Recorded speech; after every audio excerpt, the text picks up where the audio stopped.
Okay.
Sir, start చేయండి.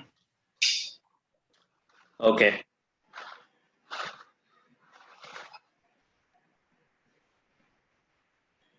Good evening, everyone. Yeah, due to some unavoidable circumstances, yesterday the class was cancelled. So we'll get started now. A quick review of yesterday's class. Yesterday, we have taken a bulb, a light bulb, and I mentioned that in a light bulb, there is no need for us to know what is there inside a bulb. For example, whether there's a tungsten filament, if you heat it to a certain temperature, it will release photons, light. All that we have neglected, all that explanation, the depletion inside, the rate of charges inside, we have neglected. And our main aim in Ohm's law was to calculate the current and voltage across the bulb. So we have seen the characteristics and we try to model its equivalent behavior. We found that a bulb behavior was that of a simple resistor of 100 ohms. So we replaced the bulb with a 100 ohms resistor. And then by applying Ohm's law, we were able to quickly calculate the current and the voltage across the bulb. Now, this approach we have to follow even for complicated circuits. For example, if a diode is given, right? And there are two students, student 1 and student 2. Now, student 1 thinks that a diode is a simple switch, an on switch in forward bias, an off switch in reverse bias. But student 2, he finds analog a very, very complicated subject. The reason is he always thinks about the rate of charges inside, the depletion inside, what is the type of a material the diode is being made. So all that physics inside stuff. But this is not a device course. Analog is not a device course. It is a design course. In this course, we model systems. If a problem is given with 5 diodes or 6 diodes, student 1, student 2 approach. Student 1 thinks that it's just a problem of 5 switches. But student 2, he keeps on brooding, thinking that what is there inside that device? What's there inside the bulb? What's there inside the diode? What's there inside the BJT? So the first step now, what we have to do is whenever a device is given in a design course like this, we will find an equivalent diagram, an equivalent circuit for that device. And that equivalent circuit should be very, very simple. Very, very simple. Are you getting? Now, a VLSI tool says that the exact diode equivalent circuit might have 10 elements in it. But the textbook, the most simplest form of a diode in a gate exam is what?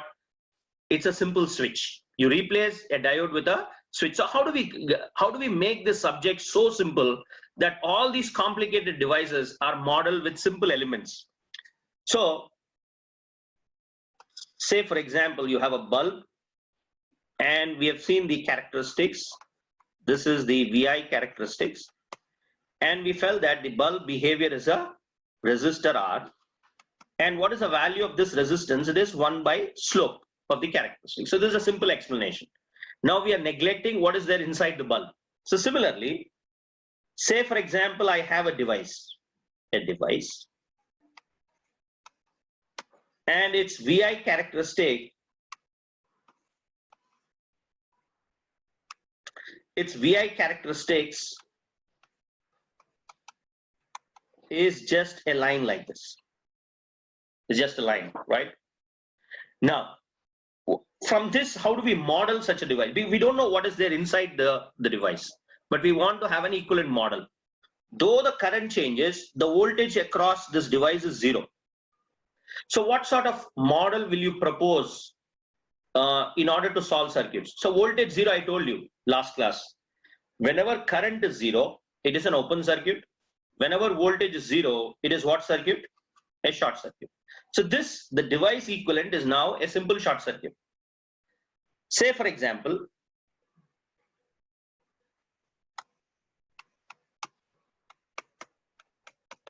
now the same device has got an equivalent like this, a line here.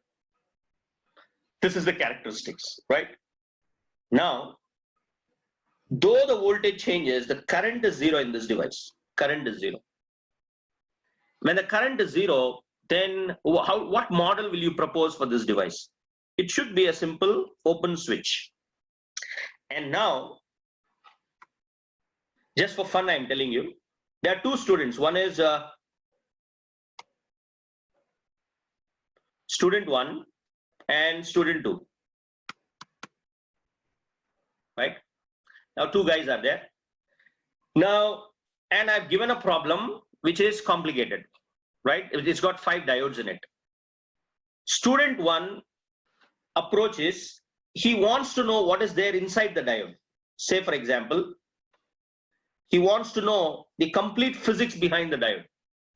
He wants to understand the rate of charge buildup, the what you call the quantum mechanics, the currents and voltages, the charges, flux, linkage, everything, right? So this guy, he thinks about the material in which these devices are made.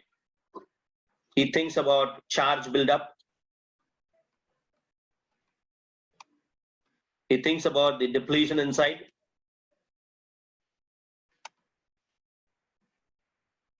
blah, blah, blah, right? And he finds the subject very tough.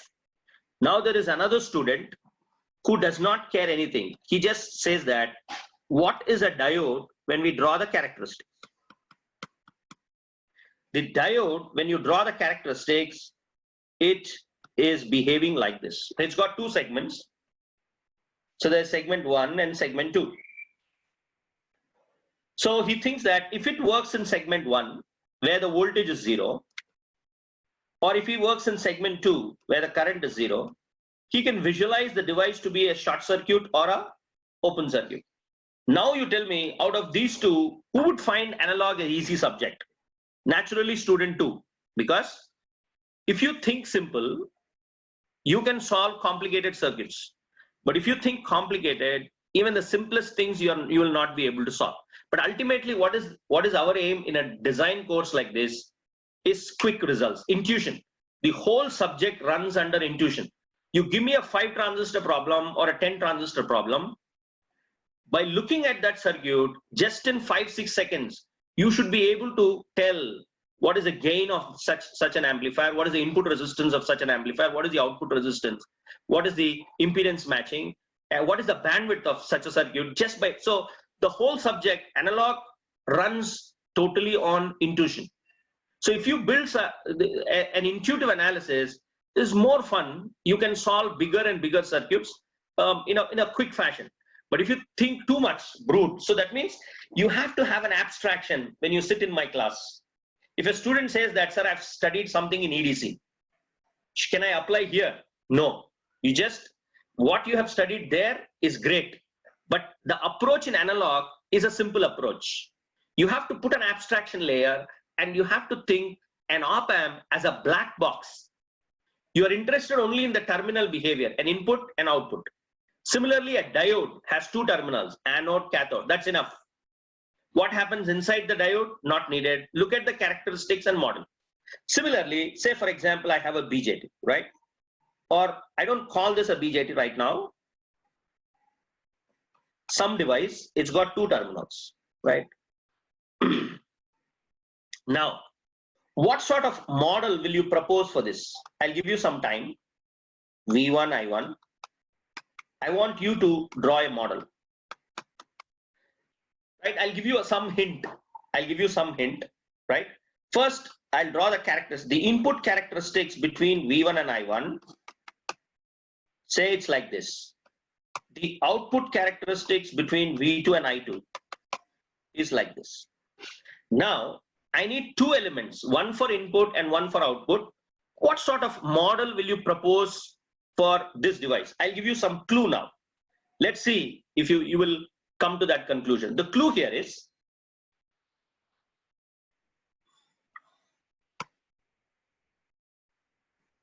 if a line goes like this in the middle, then I told you it is a resistor. If a line, there's a VI characteristics. If a line is here, parallel to y-axis, what will you propose? Though current changes, the voltage is constant. So this is a voltage source. Look at the VI characteristics. Though the voltage changes, the current is constant. What will you propose for this? The current is constant. Here the voltage is constant. If the current is constant, then it is a current source. If a line goes in the middle, it is a resistor, right? And last class we have seen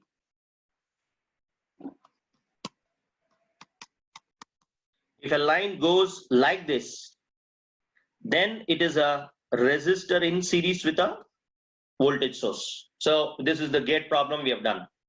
So similarly, if a line goes like this,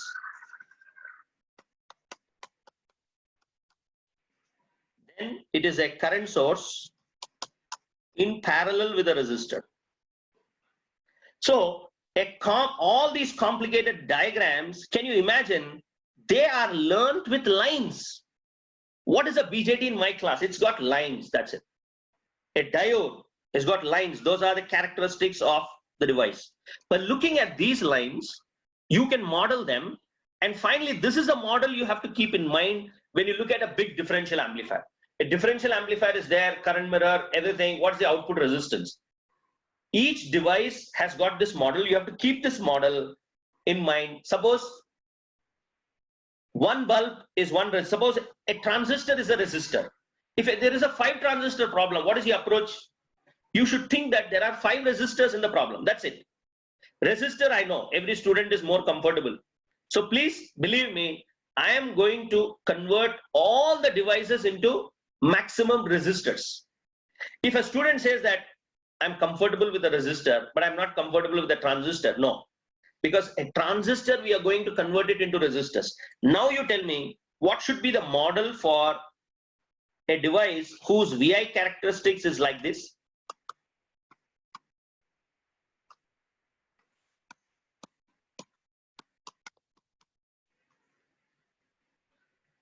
I'm not saying it is a transistor. In future, it will be a transistor. I'm just telling you, look at the lines. Look at the lines. This says that this is a resistor. And this line says that it is a current source. This model we are going to use for a transistor in future, right?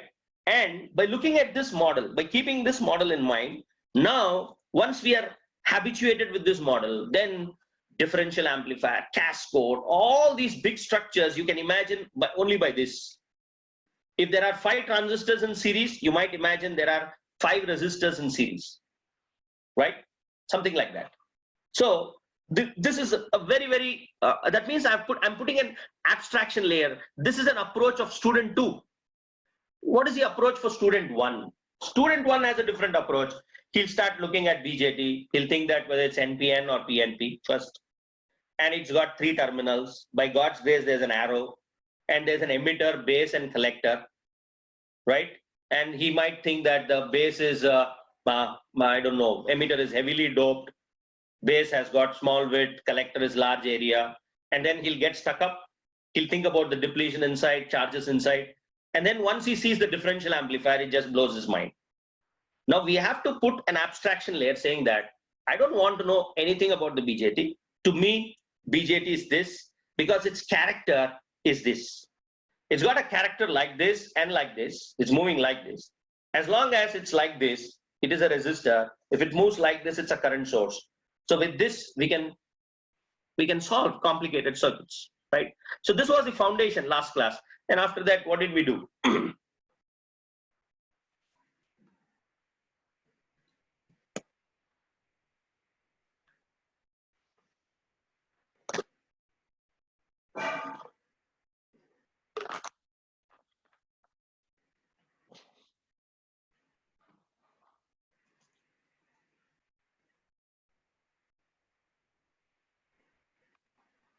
And what happens if this line keeps changing?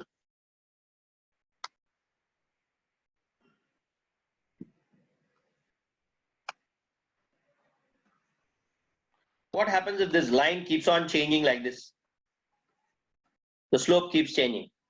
Do you know any device whose lines keeps on changing? If the line is fixed, it is a resistor. The line is changing like this, up and down. That means it is a variable resistor. So who will have this kind of a behavior? Is a thermistor. This is a thermistor. So somebody gives you a thermistor and say, now what a thermistor is, what is the material with that is made, we are least bothered. In analog, we know that a thermistor is nothing but a resistor which is variable, because its slope keeps on changing, right? And what about a photoresistor? It is dependent on light. When light falls, there's a change in the value of resistance. So all the devices, whether it's a bulb, the heater in your house, thermistor, you have photoresistor, you have BJT, you have Zener, you have diode, all these devices we can learn by simple lines. We know the characteristic, you try to model them, and then with the help of these models, what are the tools? So what are the basic tools for this subject? KVL and KCL. That's all.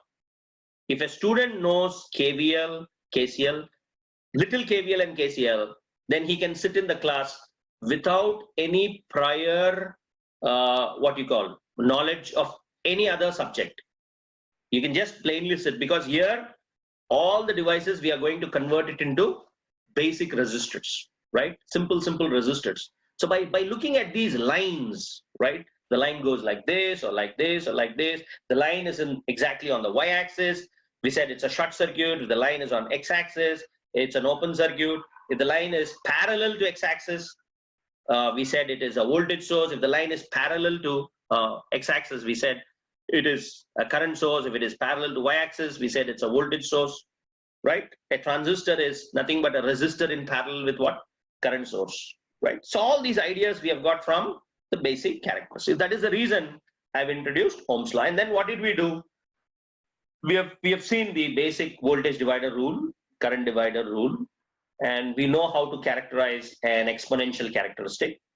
And then we have done the IES problem. I said, can you sketch the output of an RC network for a step input, pulse input, and a square wave? So that we have to continue now, right? So let's continue where we stopped. So last class we have done a rough sketch. Now we are going to draw the exact sketch, right? So let me give some values.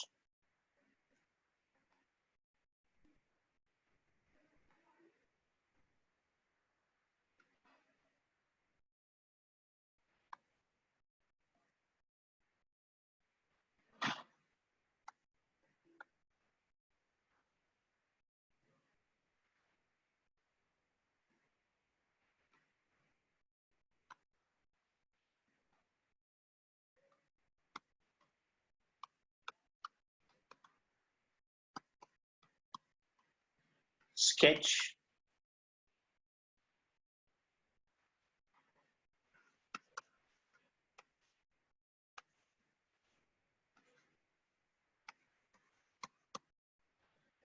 V naught.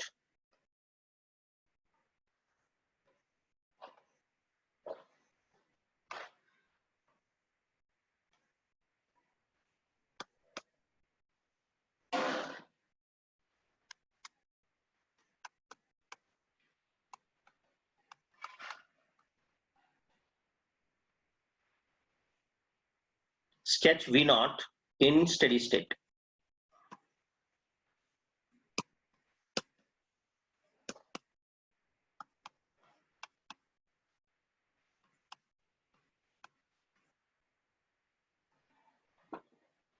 Take some time.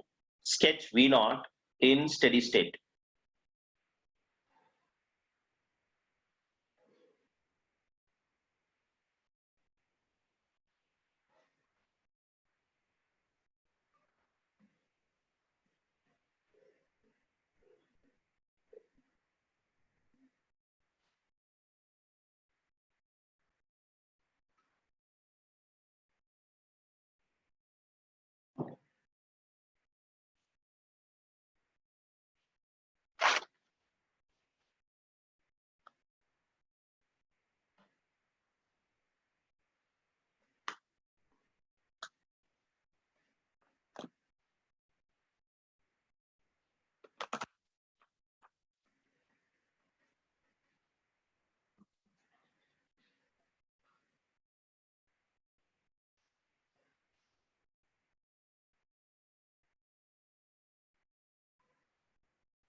Okay.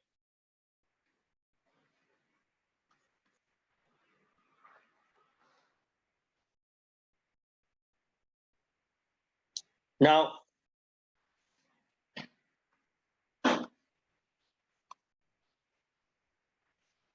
last class we have seen that a rough sketch like this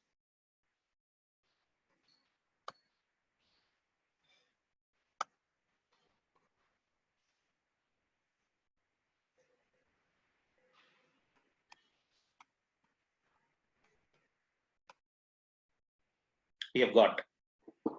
So there are two unknowns now, Vx and Vy. So to solve them, we need two equations. And what is the time period? 1 millisecond. It's going to be 0.5 milli.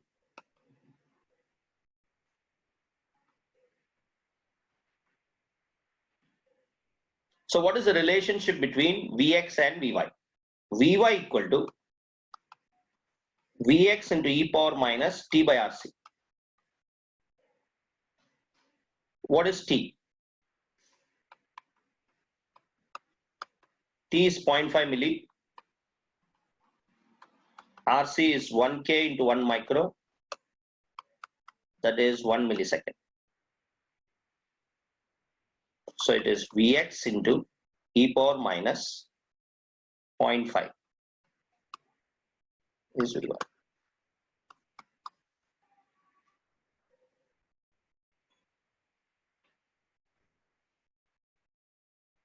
And last class, did I tell you that the height will always remain same? What is the height at the input here? The waveform shuttles between plus 10 and minus 10. So the height is going to be 20. So Vx minus of minus Vy, or Vy minus of minus Vx, Vy minus of minus Vx, that is equal to 20. So Vx plus Vy equal to 20. So this is a 10 marks IES problem. Very simple. Vy is Vx into e power minus 0.5 and Vx plus Vy is 20. Now, what is Vy?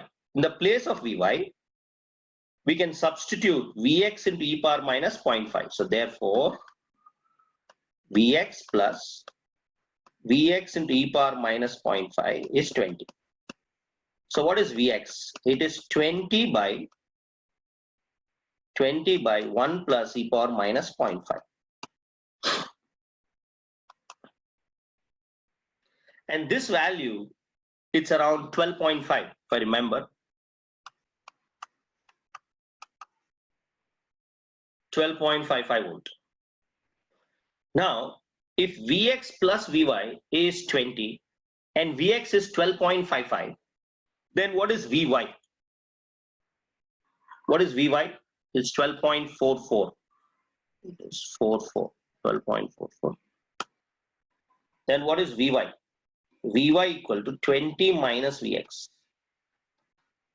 20 minus 12.44. So what is the subtraction? Calculator 7.55 around. So what is the waveform in steady state? Please, don't think about the transient analysis here. What happens at the first quarter cycle, second quarter cycle, third? If you try to do by that approach, you cannot wait for 100 iterations and then finally come to a state called steady state. Instead, the approach here is don't do by the transient method, right? First cycle, because the examiner wants you to draw in steady state. So in steady state, the waveform is going to settle down finally where the Vx minus of minus Vy is going to be 20. So in such an occasion, the steady state waveform is going to be 12.44 to 7.55. This is Vx, this is Vy. And then it falls down to minus Vx, which is minus 12.44 to minus 7.55. So this is the steady state output. It is given for 10 marks in IES exam, right? So let me repeat, how did you solve this, right? For solving this, we need two equations. One equation is, we know that if a wave goes down in this fashion, it is an exponentially decaying function, right? So Vy equal to Vx into e power minus t by tau, right? And what is the other clue that we got from the sketch last class we have drawn?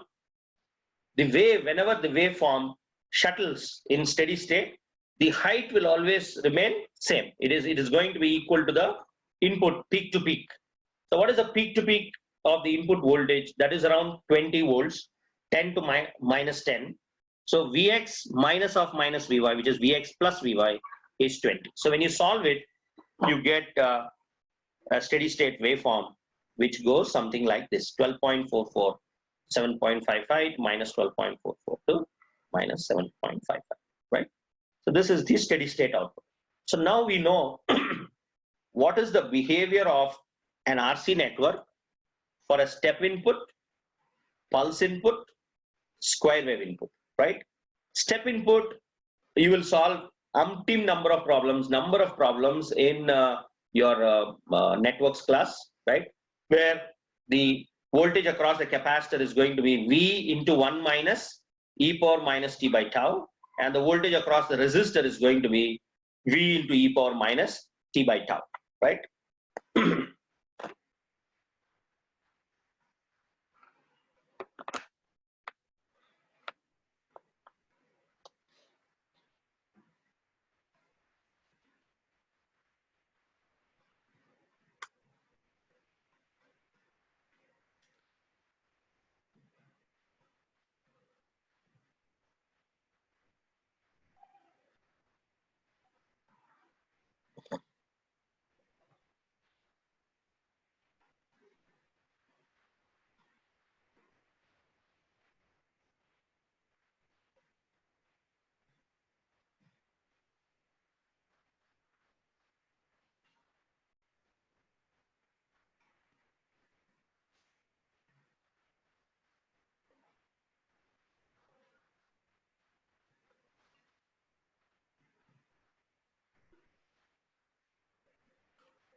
Okay.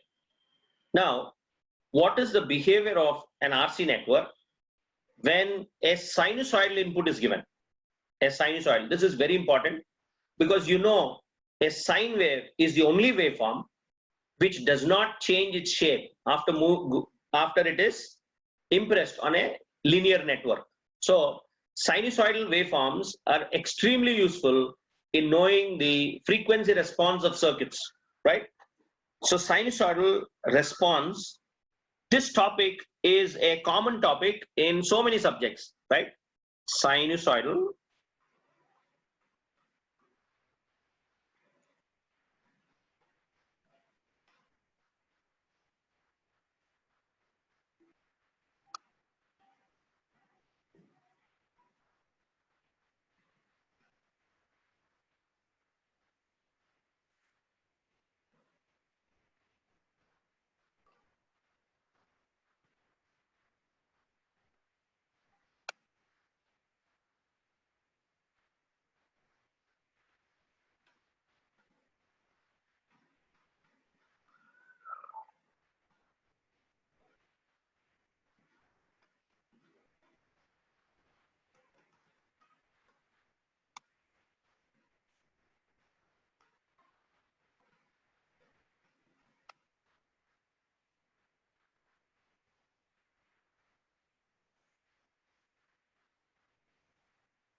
that sinusoidal response, it is split into, or the frequency response.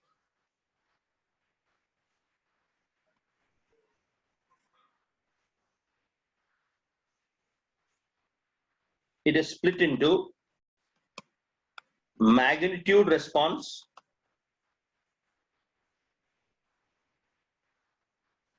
and phase response.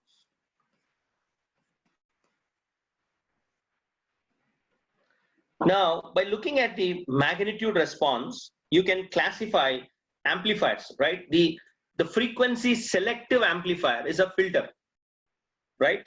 a magnitude response,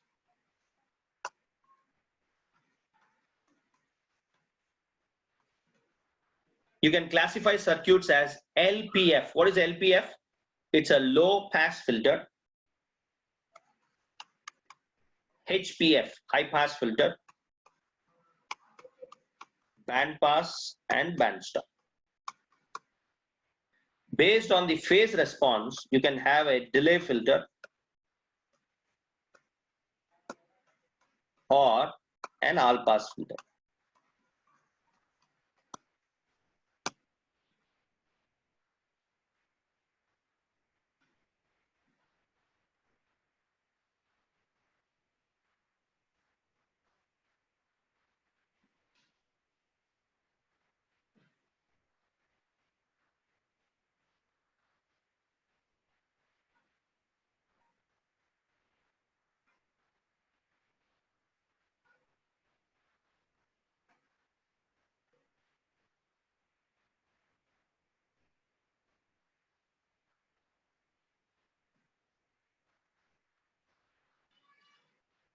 Now let us have a simple RC network.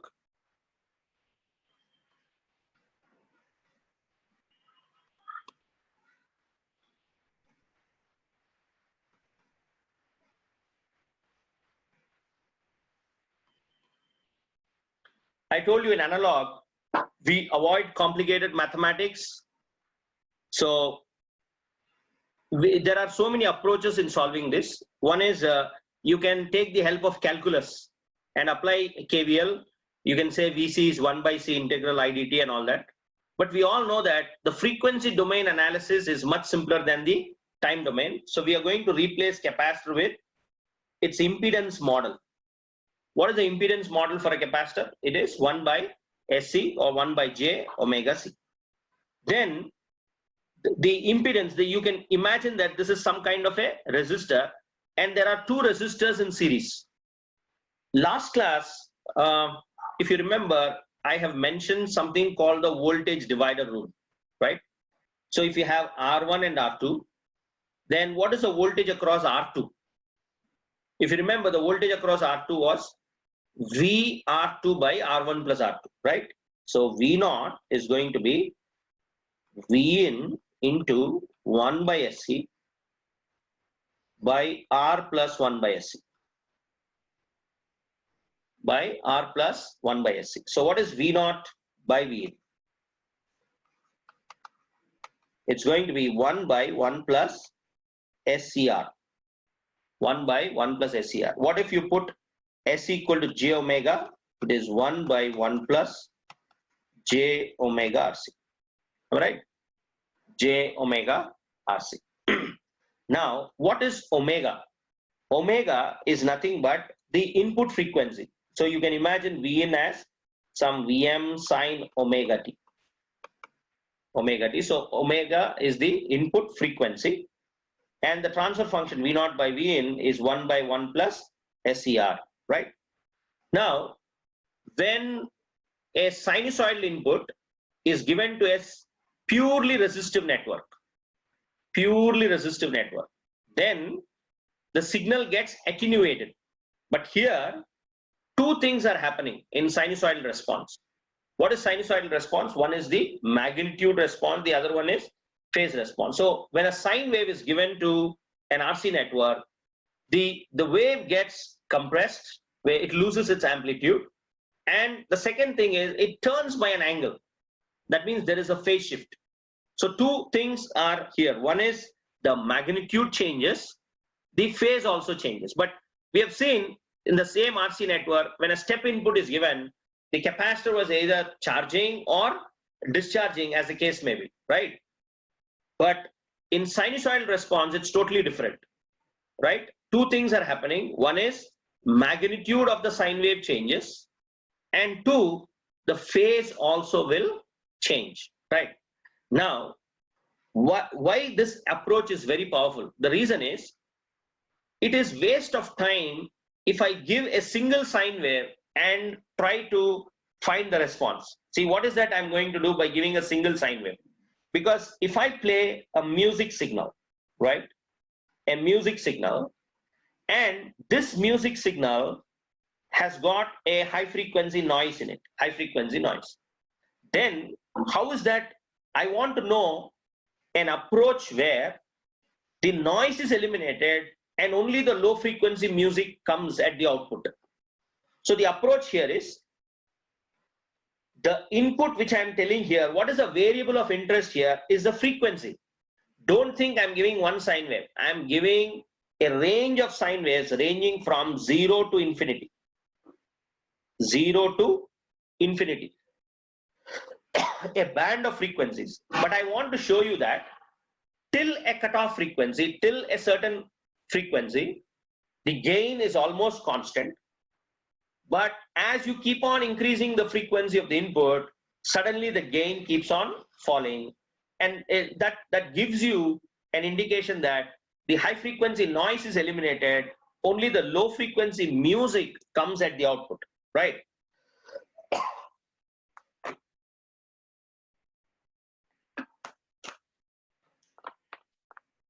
Okay. So how are we going to do this? V naught by Vin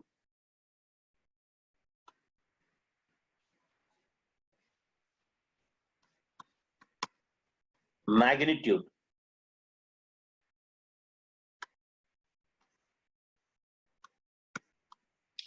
What is the magnitude of this? It is going to be 1 by root of 1 plus omega RC whole square. What about the phase? What about the phase? It is going to be minus tan inverse omega RC. Right? So let's prepare a table now.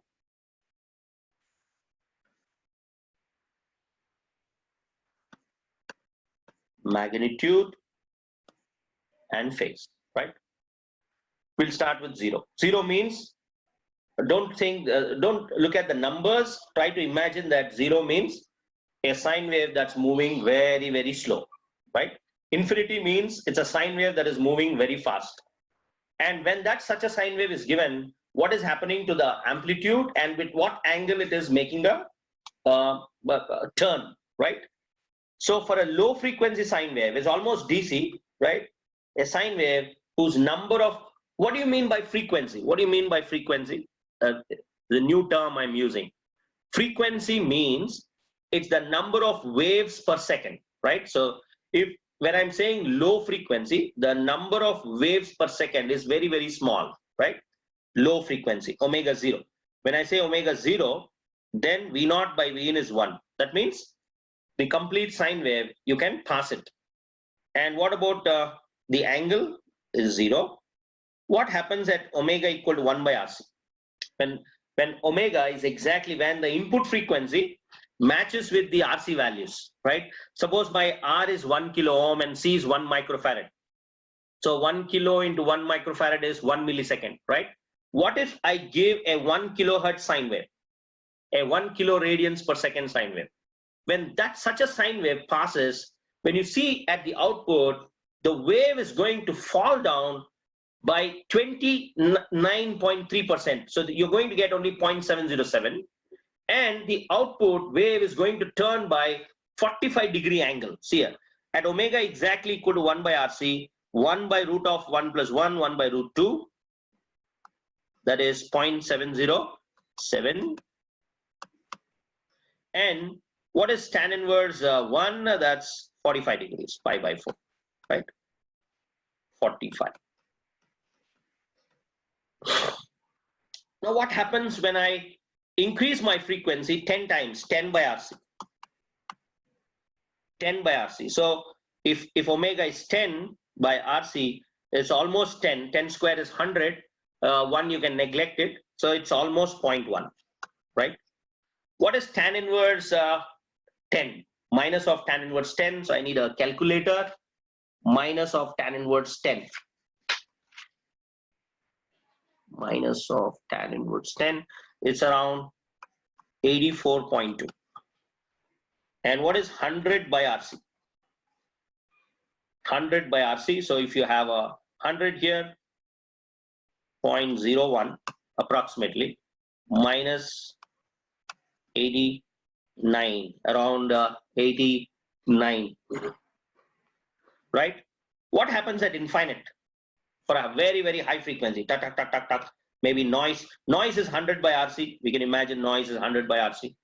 So there's hardly any output. Can you see the amplitude of noise? The amplitude of noise is 0.01, right? So it's a high frequency signal and there's no gain, right? For infinite, this is almost going to be 0 and it is minus 90 degrees. So the circuit says that however I keep changing my input frequency, the output turn is not going to cross more than 90 degrees. It's a first order system, right? So you can, so to build an insight, what is an insight here? Will you keep drawing the sine waves like how I have done? So that's not a good idea, right? So to build an insight, a plot has to be drawn. A plot will build a better insight as to what is the behavior of this circuit for different sine waves, right? So imagine on x-axis, we have all the sine waves.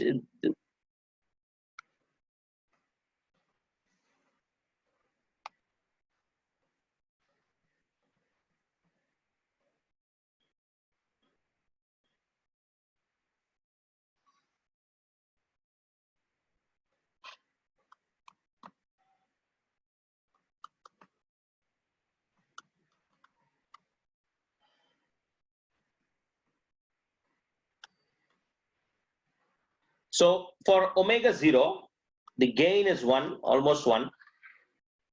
And as I keep on increasing my frequency, right, for 0, then 1 by RC.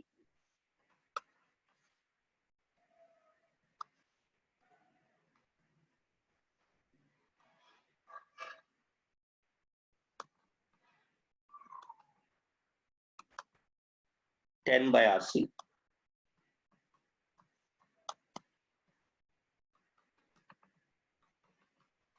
At 10 by RC, it is 0.1, 0.01. What about the phase? At 1 by RC, the phase is 45-degree turn, 84.2 is around 89. So by looking at this plot, so I want student to stare at this plot and think what this plot is actually telling you. The plot says that on x-axis you have different sine waves, and the sine waves that are near to 0 are slowly moving, right? The sine waves that are near to 0 slowly moving, and the sine waves at 100 RC, they are moving very fast, right? Omega is increasing. You know, the axis, the values keep on increasing, right? And this is the y-axis plot. The y-axis tells you the amplitude of such waveforms, right? So the amplitude keeps on falling. When I increase my frequency by 10 times, the gain is going to fall down by 10 times, right? So what is this? This omega exactly equal to 1 by RC has got a huge implication, right? Omega is 1 by RC. This omega 3 dB 1 by RC is the bandwidth. Why am I saying is, suppose a common emitter amplifier is given and you're asked to find the bandwidth. What is the bandwidth here? It is 1 by RC. That means you take all the resistors at a node, the equivalent resistors, and take all the equivalent capacitance at that node, multiply them, and just 1 by RC is going to be the bandwidth of the common emitter amplifier. See how simple they have made. If somebody wants to know how fast my circuit will run, right? My circuit is running at a certain speed. How do I know? You have to just take the resistor values and the capacitor values and just multiply them. And the ohms into farad surprisingly converts into seconds, right? So you want to know how fast your circuit is running, you take all the R's and multiply with the C's, right? Just combine them and then you know how fast it is running. And when you just do the inverse of it, if you just do the inverse of it, it tells you the frequency reach of that amplifier. That means these are the only sine waves you should give. These are the only, the sine waves that you have to give are only in what range? Are in this range. You have to give only till the value omega is 1 by RC. What happens if you apply a sine wave to a common emitter that is greater than 1 by RC?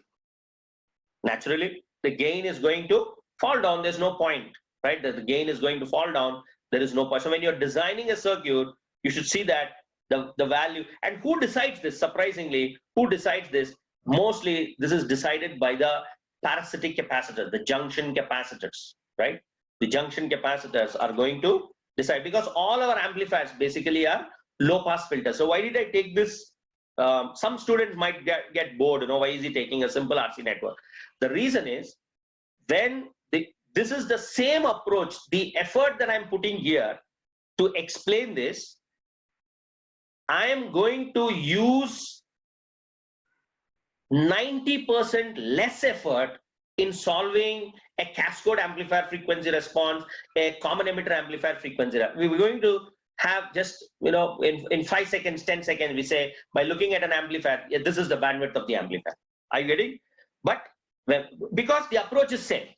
The approach is same. If you have understood that tau is, so what is the summary of this discussion? The summary of the discussion, the student should know what is tau. What is tau? What is tau? Tau is nothing but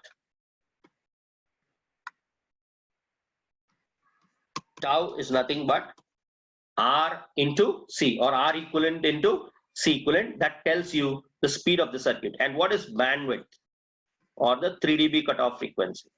It is 1 by tau, the frequency reach of the amplifier. So this is very, very important. This is something we are going to use this technique for a common emitter amplifier. Are you getting right?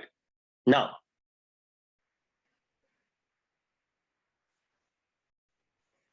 we have just now done a problem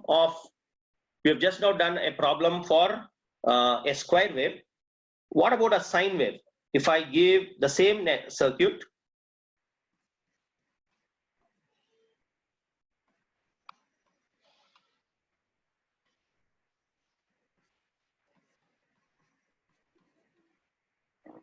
find steady state output for Vin1 equal to cos 1000 t, Vin2 equal to cos 10 power 4 t, Vin3 equal to cos 10 power 5 t.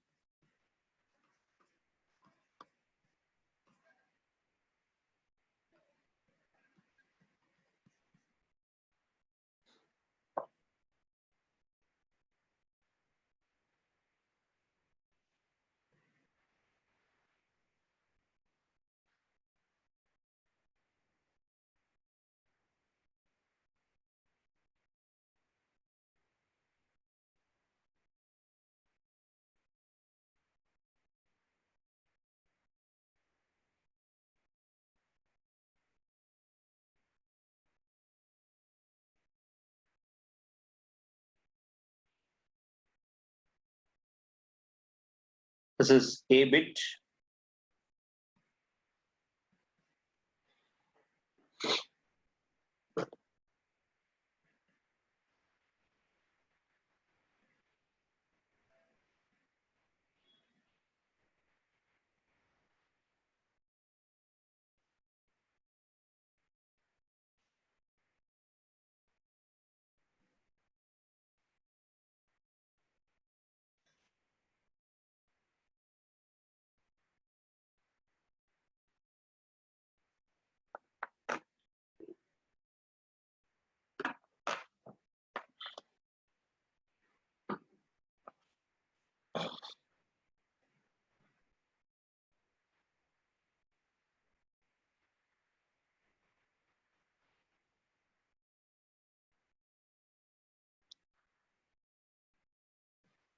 Okay. Now the mathematics we have already done. So again, doing this is not necessary. By looking at the plot, can you directly tell me the answer? Let's look at the plot once again. So what does the plot says? V naught by V in. Suppose V naught by V in is 1. What is V naught? It is 1 times of V in, right? And omega is on x-axis. Omega is on x-axis 0, 1 by RC, 10 by RC, 100 by RC. Now, the phase is already given. If you want, I can do it, but already the plot is there. From here, you can directly tell me the answer, right? Okay. Suppose omega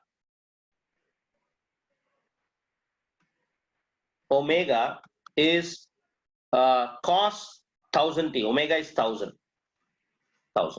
What is RC? 1K into 1 micro, that is 1 millisecond. So here omega is exactly equal to 1 by RC. Omega is exactly equal to 1 by RC. When omega is exactly equal to 1 by RC, what will happen? I told you V naught by V in magnitude is 1 by 1 plus J1. That means it is going to be 1 by root 2 at an angle minus 45, which is 0.707. And what is V in? V in is nothing but cos 1000 t. Cos 1000 t. Cos 1000 t. So what is the amplitude of this? It is 1. What is the angle? 0. It is 1 at an angle 0. Now all this, now you can substitute here and you can get the answer. What I'm trying to say is, instead, by looking at the plot, can you tell me the answer by looking at the plot? The plot says that when omega is exactly 1 by RC, what is the answer? The answer is V naught is going to be 0.707 cos 1000 t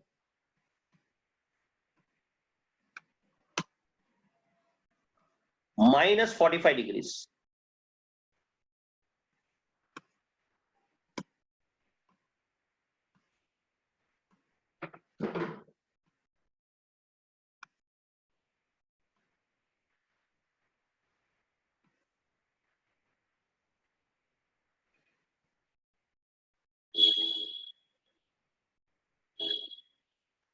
What about B bit? B bit says that V in is cos 10 power 4t. That means here omega is 10 by RC. Then what is V naught?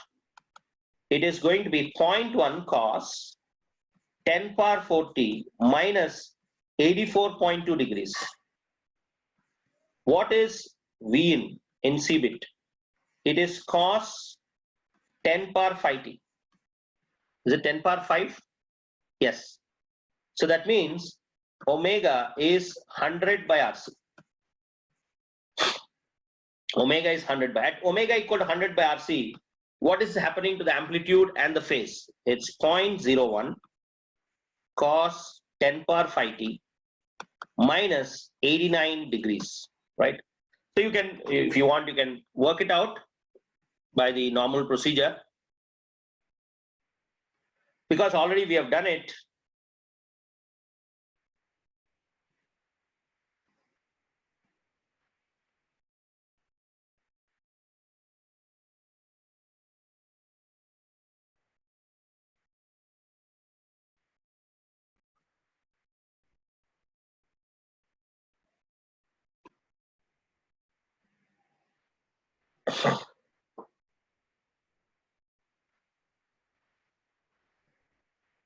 If you want the normal procedure, then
I'm so glad that so many students have, they're simultaneously answering, and I think you're very fast on hands-on. You're doing the problem. You're even, posting your answers. I'm so glad to know that. But you have to bear with me. I'm not that good at, hands-on, and you might, you would have realized that. So you should have patience in my class because I'm not used to, teaching on a vacuum like this, right? Great.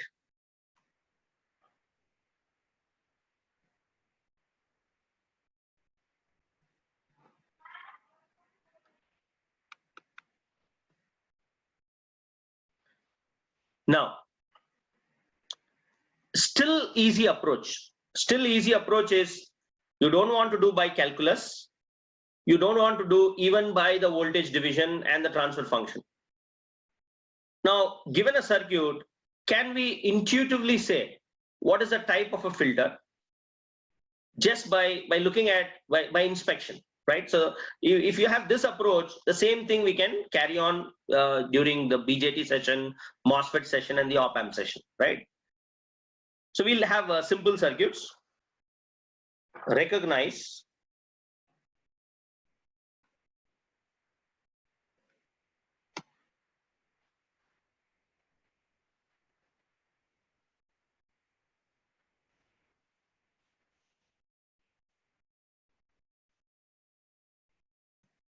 the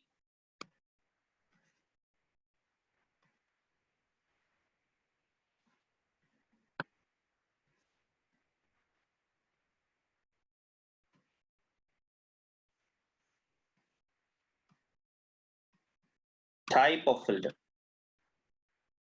Recognize the type of filter.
Recognize the type of filter.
Okay.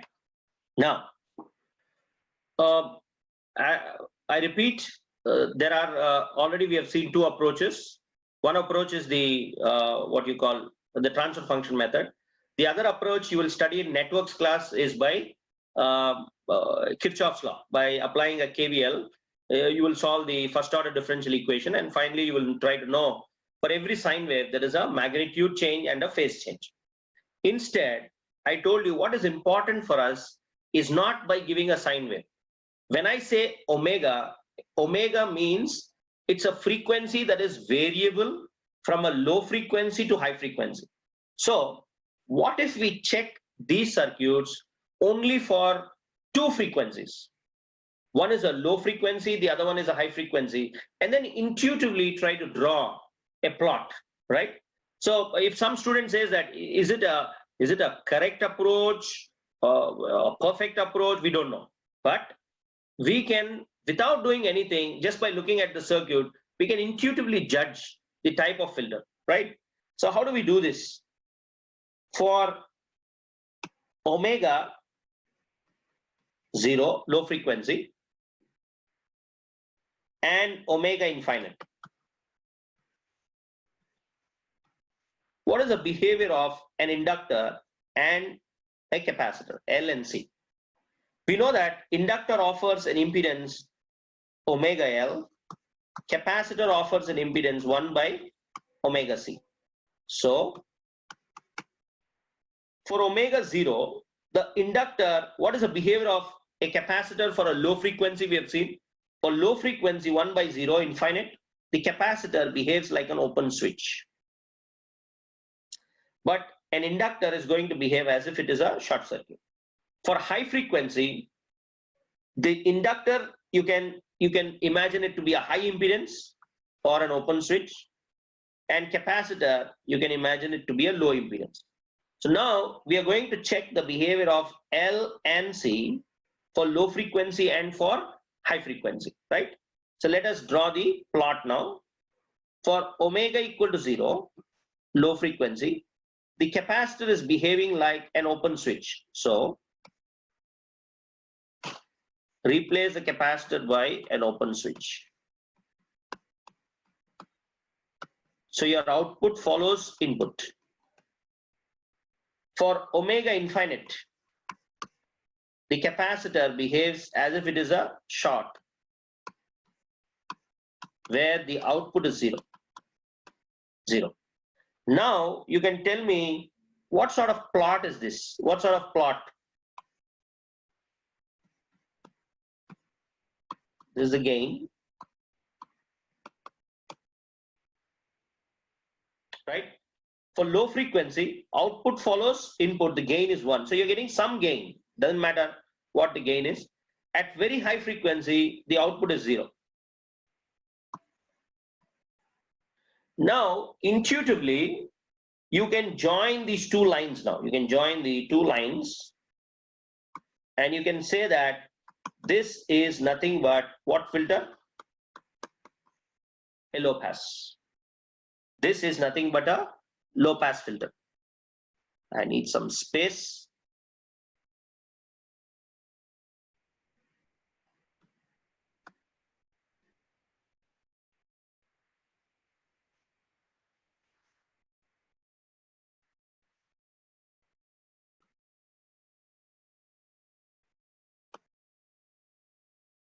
My God, there's an image.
Now try to solve for the other two.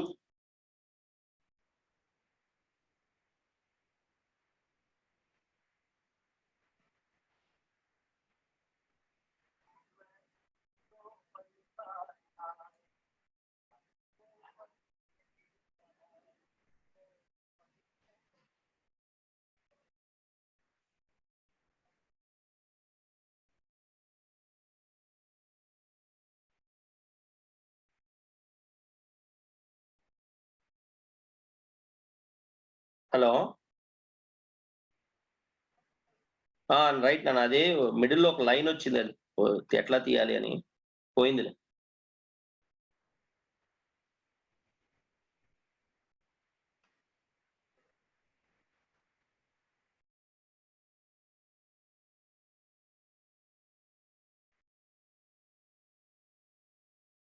Okay, so let's get started. This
okay.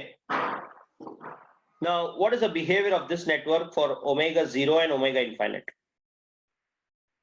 For omega 0, for low frequency, inductor is going to behave like a short circuit.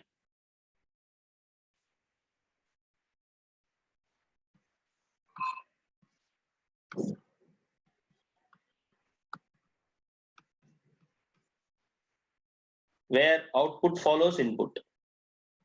For omega infinite, the inductor will behave as an open circuit.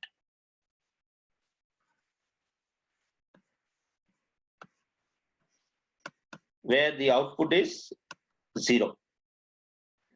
So how do we plot it? To plot it, for low frequency, there is gain. For high frequency, there is no gain. There's gain here, there is no gain here. So when you join it, you again get what filter? A low pass filter, a low pass.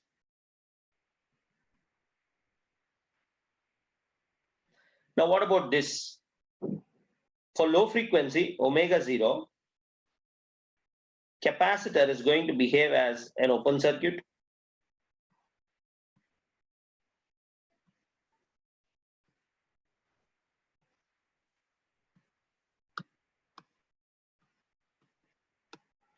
Where the output is 0.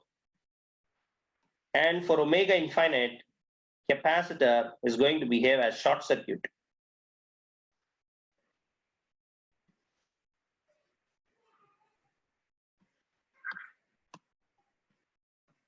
Where the output, what is the voltage across a short? It is again 0. And here there is no flow of current. So there's no drop here, right? So there's no voltage manifested between these 2 points, right? Now, what sort of filter is this?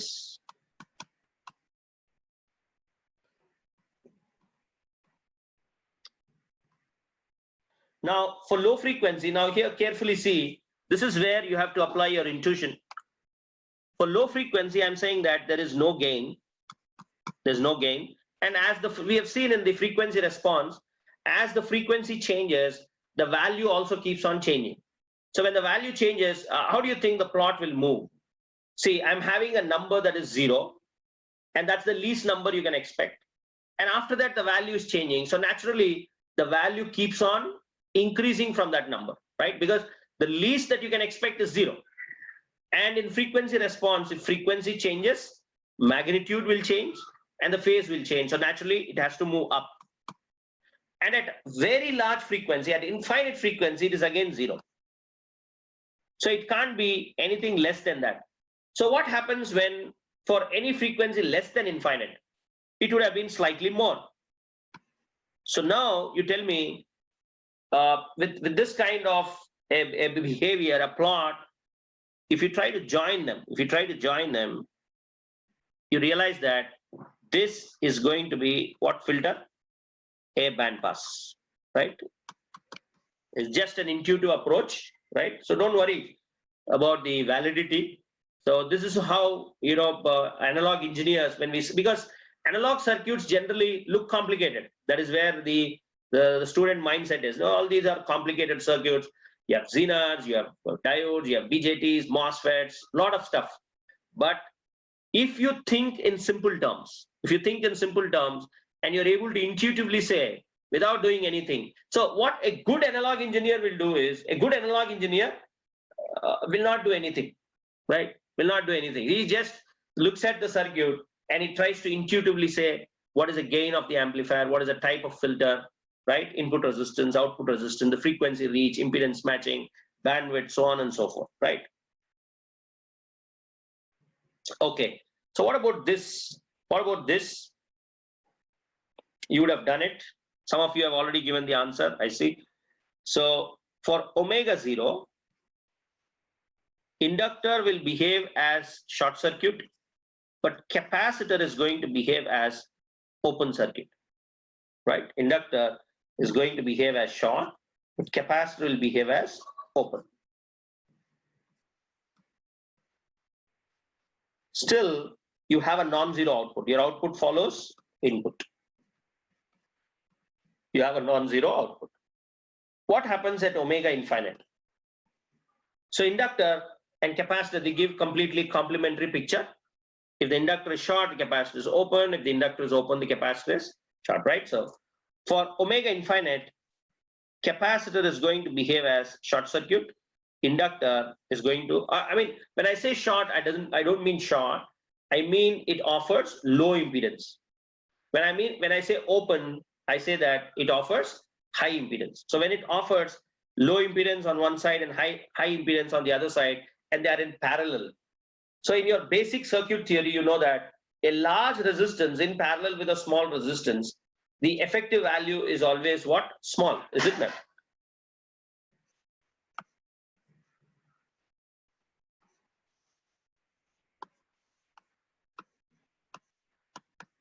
So output still follows input. So this is the maximum. So you're getting maximum at the input side at low frequency and maximum at the high frequency. Now you tell me intuitively what will be the type of filter.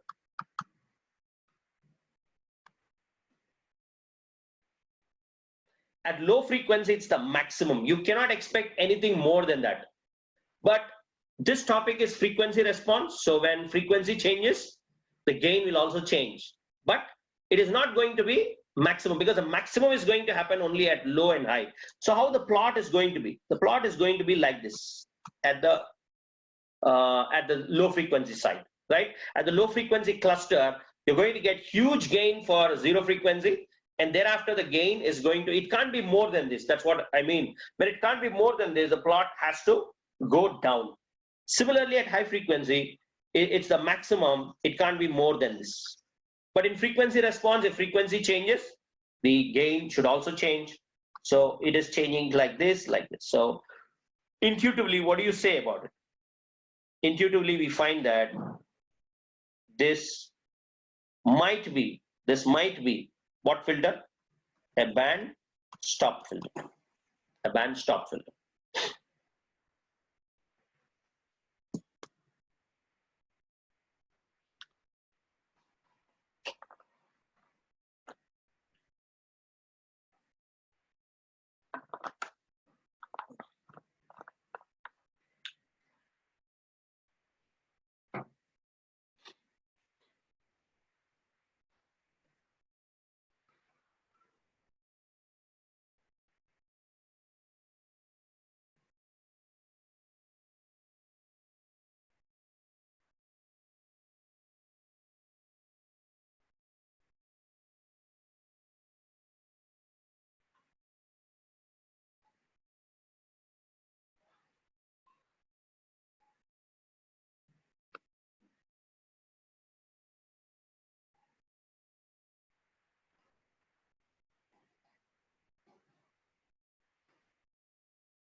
But how does the all pass filter look like? An all pass filter, it should have at least one divider which does not have any reactive elements.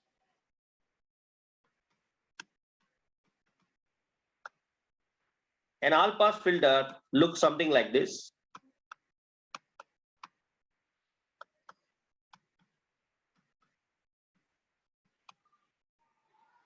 I want you to find the transfer function for this V naught by V in, right?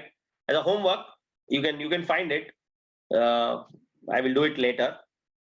So here you're going to have V in by 2. Here it is the simple RC low pass filter, 1 by SC by R plus 1 by SC. And then you have to subtract in the middle. V naught is going to be this node voltage minus this node. So it's quite simple. So if you want to do by the transfer function method, then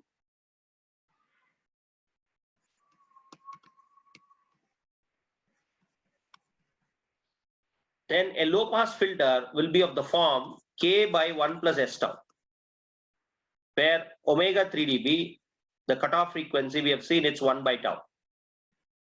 A high pass filter is of the form Ks by 1 plus S tau. A band pass filter, it is of the form Ks by S square plus 2 zeta omega naught S plus omega naught square. A band stop filter will be of the form S square plus omega naught square by S square plus 2 zeta omega naught S plus omega naught square. An all pass filter, if you find the transfer function, it is going to be 1 minus SC. Oh, I'm telling the answer, sorry. So an all pass filter, you try to find it, it will be of the form something like S minus A by S plus A, right? So if you want to do by transfer function method, please replace capacitors by 1 by SC and inductors with SL, because they are the impedance model. Then it allows you to do by simple voltage division or KVL and KCL rather than complicated calculus, right?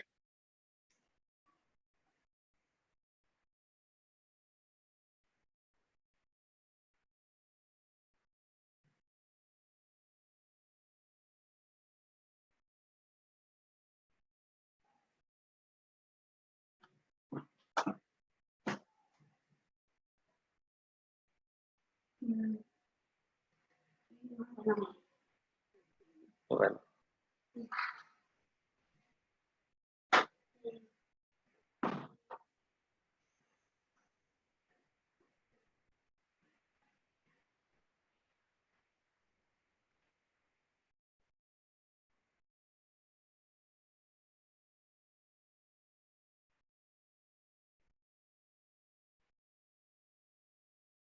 கொஞ்சம் door மூடுறியா நீதி?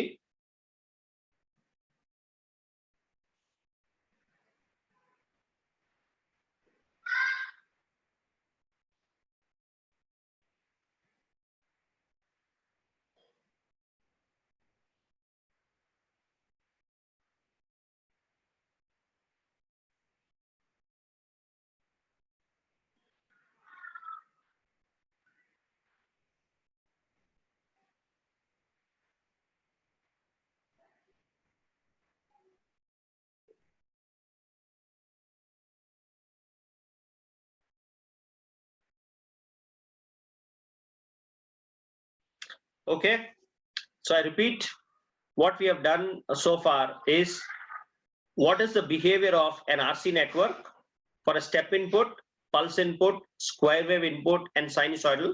And then we realize that what we need is not one sine wave, but a band of frequencies, because when you're playing a music signal and a video signal, audio signal, you don't expect one single sine wave to exist.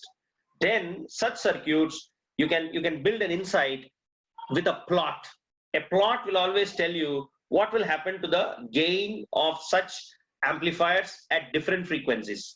So for sinusoidal response, remember, two things are altered, right, when a sine wave is passed through an RC network. One is its magnitude changes, and the other one is its phase. It is going to take a turn by some angle. So the conclusion here, what is the conclusion in the basic RC network? In a first order low pass filter. Why am I taking the low pass filter case? Because I told you all our amplifiers are going to behave as low pass filters. They are meant to eliminate the high frequency noise, right? So in a low pass filter, what is your observation? We have found that the gain is high at low frequencies. The gain is high at low frequencies, and at the cutoff frequency, or 3 dB frequency, or the pole frequency, what happens? At the cutoff frequency or the 3 dB frequency or the pole frequency, the gain falls down to what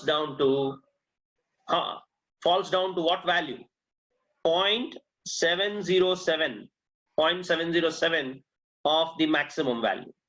That means you're losing how much? You're losing, it falls down to 0.707. That means it falls down by 29.3%. 29.3%. So at the pole frequency. So this is the bandwidth. This is the bandwidth of the amplifier, right? The 3 dB frequency, pole frequency, or bandwidth. The gain falls down to that value. So only this value is accepted. What happens after this?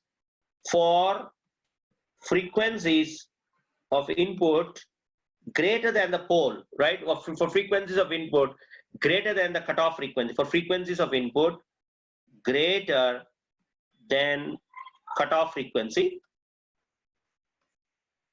gain decreases. The gain decreases. At what rate the gain decreases? If I increase the frequency by 10 times, the gain is going to fall down by 10 times, right? Gain decreases. At what rate, right? If frequencies are increased by 10 times, gain from 1 it went to 0.1, from 0.1 it went to 0.01, right? If frequencies are increased by 10 times, gain falls by 10 times. Now, how can you explain this on a dB scale? What is 10? What is a factor 10 in dB? What is the factor 10 in dB? Can I say that the gain falls at 20 decibels per decade? Can I use a statement, right? So in a first order low pass filter, the bandwidth is that frequency of input where omega is exactly equal to 1 by RC. What happens if you keep on changing the input frequency, even high frequencies? If you give all the high frequencies of input, it's waste, because the gain is going to roll off at what rate? The gain is going to fall down at what rate? It is going to fall down at a rate where you increase the frequency by 10 times, from 1 by RC to 10 by RC, 10 by RC to 100 by RC, you increase it 10 times. The gain is going to fall from 1 to 0.1 to 0.01. So this is in dB scale. What do we call this? The factor of 10 is called 20 dB, right? What is 40 dB? 100, right? What is 10 power 6? 10 power 6. The op amp has a gain 10 power 6. That's 120 dB, right? So a factor of 10 here, we say that the gain falls down at 20 decibels per decade. So please remember this, because all our amplifiers are going to be simple low pass filters, and it is extremely simple to calculate the bandwidth of such amplifiers. All that we have to do is take all the R's on one side, take all the C's at that node, the C equivalent and the R equivalent, just multiply them, you get tau. Once you get tau, what is bandwidth? What is bandwidth? Bandwidth is simply 1 by tau.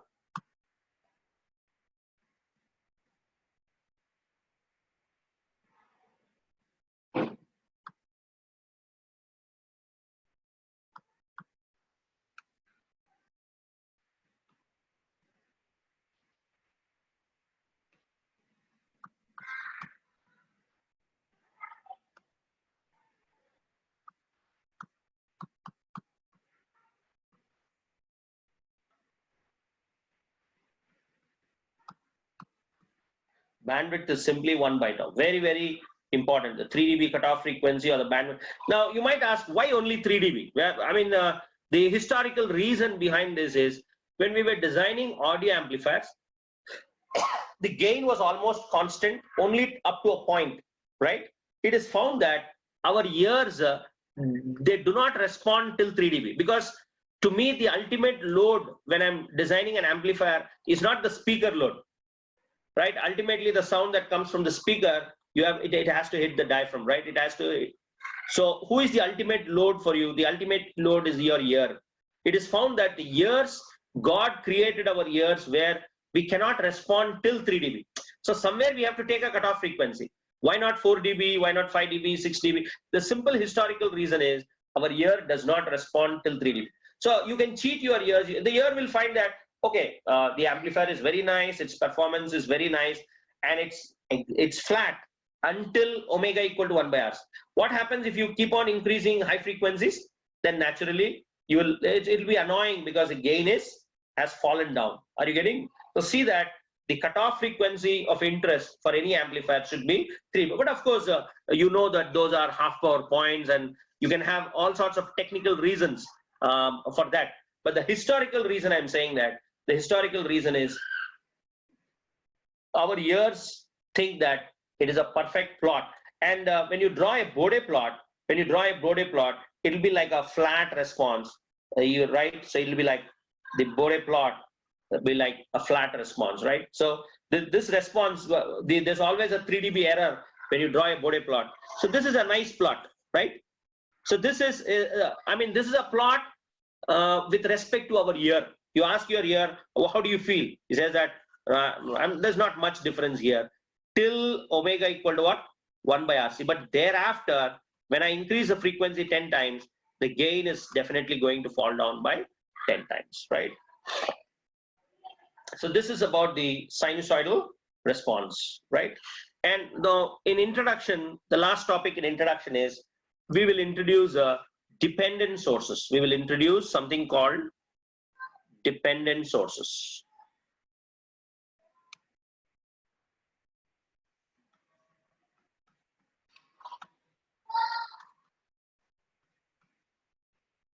Who are dependent sources? These are nothing but amplifiers in analog. We are going to introduce dependent sources.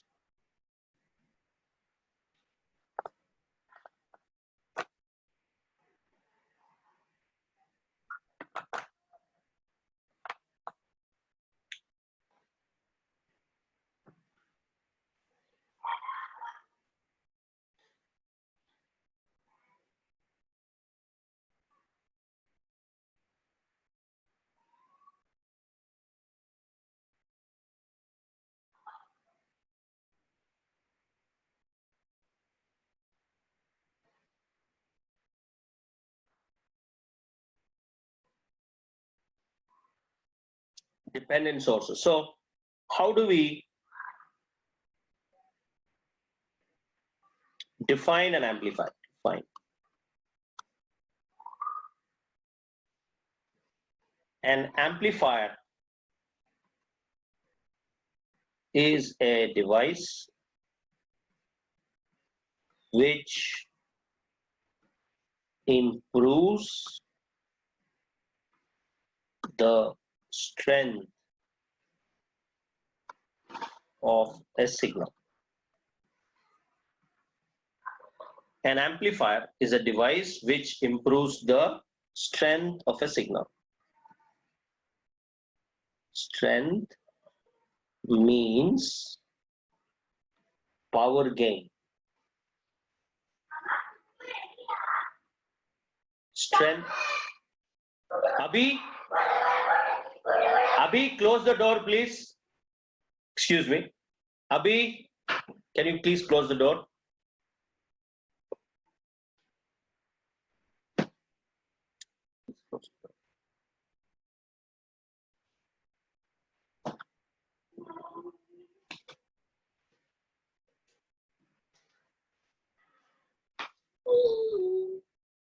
Please, Ananya, Ananya, please. Students are coming. The students are coming.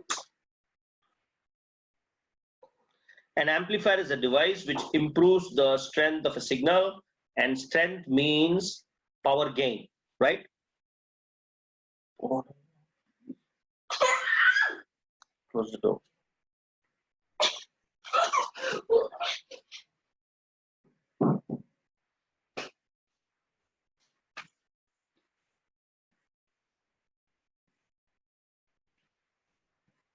Anya, you're distracting. Please go.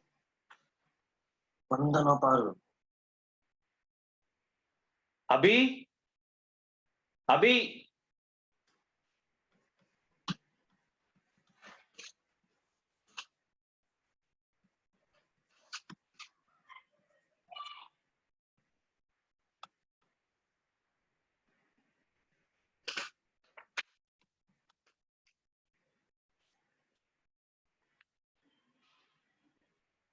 Now, an amplifier here is a two-port network. There's an input port and an output port. And what is this V-in? This V-in, you listen for me. Ananya, ba. Ba. This V-in, you can imagine it to be a microphone output. This is a speaker.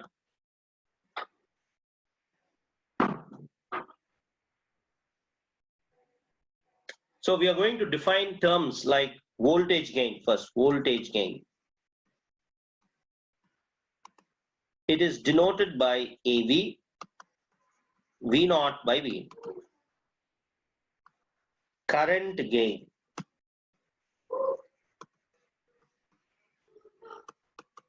Which is I0 by N or IL by N. And power gain.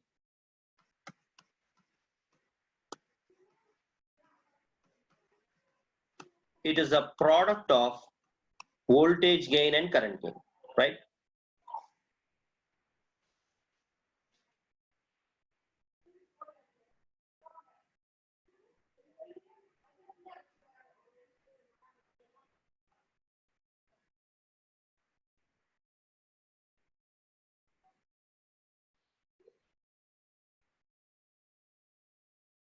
Abhi door close பண்றியா?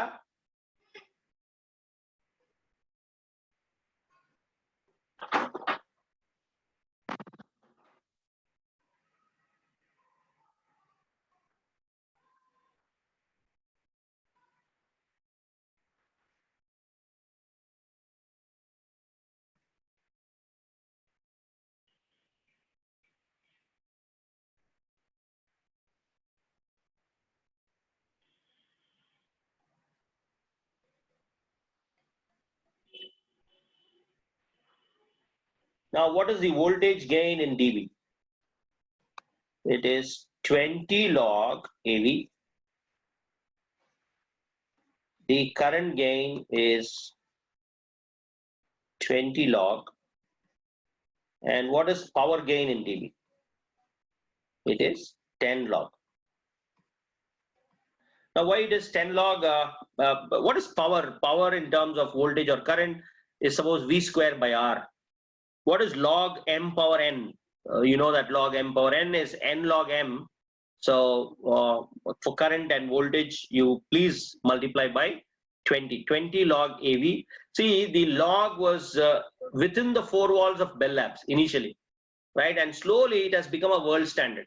So they try to use log to compand the information because nobody wants big numbers, right? When you apply log, you always compress the information, compand it so that it's more comfortable. So if three amplifiers are cascaded and the gain is very high, right? Then what happens if the gain is very high? Then when the number gets big, you can always use log to compress the information, right? The voltage gain in dB is 20 log AV, current gain in dB 20 log, the power gain is 10 log. Now, if somebody asks you in an interview, what are the parameters you want to calculate in an amplifier, right? So what is that you want to see in an amplifier, right? Calculate an amplifier. The parameters of interest are parameters to know or to calculate in amplifier. One is we want to know the strength of the amplifier. Two, we want to know its impedance matching. Impedance matching. And three, we want to know its frequency reach. There are so many other parameters, but these are the three fundamental things. When you look at the amplifier, people say, you know, how strong the amplifier is, what is its power gain. What is impedance matching? Impedance matching means, suppose before connecting the load, the load is there, before connecting the load, I'm getting some voltage, right? Suppose the voltage is 5 sin t. After connecting the load, that 5 sin t should maximum fall down to 4.9, 4.95 like that. The moment you connect the load, it became 0.1 sin t. 5 sin t became 0.1 sin t. That means there is no good matching of impedance. When it comes to impedance matching, there are three types I want to tell you. One is impedance matching for voltages, impedance matching for currents, and impedance matching for power transfer. So I'm talking about voltage. Suppose 5 sin t volts is there. After connecting the load also, you should get 5 sin t volts, right? Similarly, before connecting the amplifier at the input, the source is giving 5 sin t. Even after connecting the amplifier, it should still be 5 sin t at the input side, right? And the same value at the output, the open circuited voltage. Similarly, I have a current amplifier. The maximum current a current amplifier can give is not the open circuited voltage, but the short circuited current. So suppose I calculated the short circuited current, the maximum current you can expect in an amplifier is 5 sin t amperes. Now after connecting the load, the same current should flow. So that is how you have to match the impedance. And there are 4 ways, which I will tell you now step by step. We'll go step by step. So if somebody asks you in an interview, what is that you look at the amplifier? You have to say 3 things: strength, impedance matching, and frequency reach. How do you measure the strength? Strength, who decides strength? Strength is decided by AP, power gain. What is power gain? It's a product of voltage gain and current gain. Who decides the impedance matching, right? So in fact, the classification of amplifier is not done on the basis of gain. If somebody says that I have high voltage gain, that's a voltage amplifier, high current gain, that's a current amplifier, don't believe him, right? Don't believe him. The classification is done based on its sensing and driving capability. The impedance matching, who decides impedance matching? Impedance matching is decided by Rin and R0. Very, very important. What is Rin? Rin stands for the input resistance at the input source side. R0 stands for the output resistance, right? And the last thing is frequency reach or bandwidth. Frequency reach.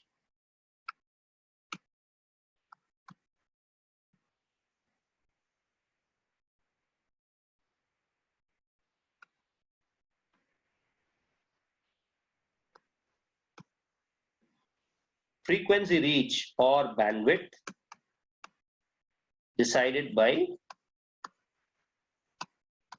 tau, right? And what is omega 3 dB or bandwidth? It is 1 by tau, right?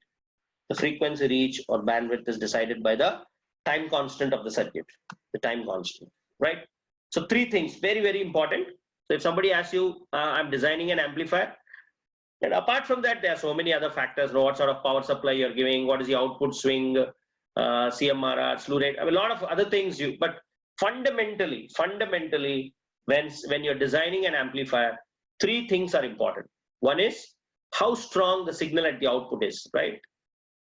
The signal at the output, you can decide by calculating the power gain. Two is impedance matching. What is impedance matching? Before I connect the source or load, whatever the parameters are there, after connecting, I'm retaining the same parameters. If I retain the same voltages, then it's impedance matching for voltage. If I retain almost the same currents, then it is impedance matching for current. And of course, for power, maximum power transfer theorem. If the source resistance is equal to load resistance, then maximum power will be transferred. So that we can discuss in power. Right now, it is voltage, right? Now you tell me how many ways this Rin can and R0 extremes can change, right? You can have Rin very high, R0 very high. You can have Rin high, low, low, high, and high, high, like that. So the four extreme conditions of Rin and R0 actually decides the types of amplifiers. The types of amplifiers. What are the four dependent sources we have? VCVS, CCCS, VCCS, and CCVS. Let me write it here. Four types of amplifiers. Four types of amplifiers or dependent sources.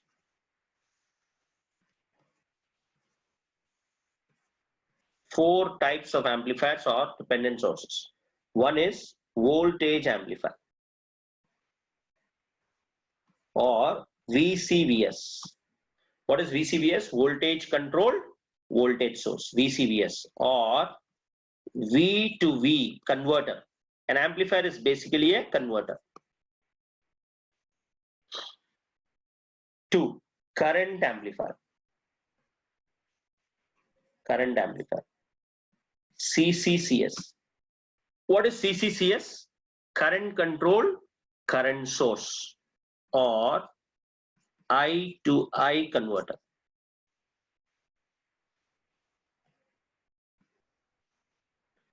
I to I converter. Three, transconductance amplifier. Transconductance amplifier. See, what is gain? What is gain?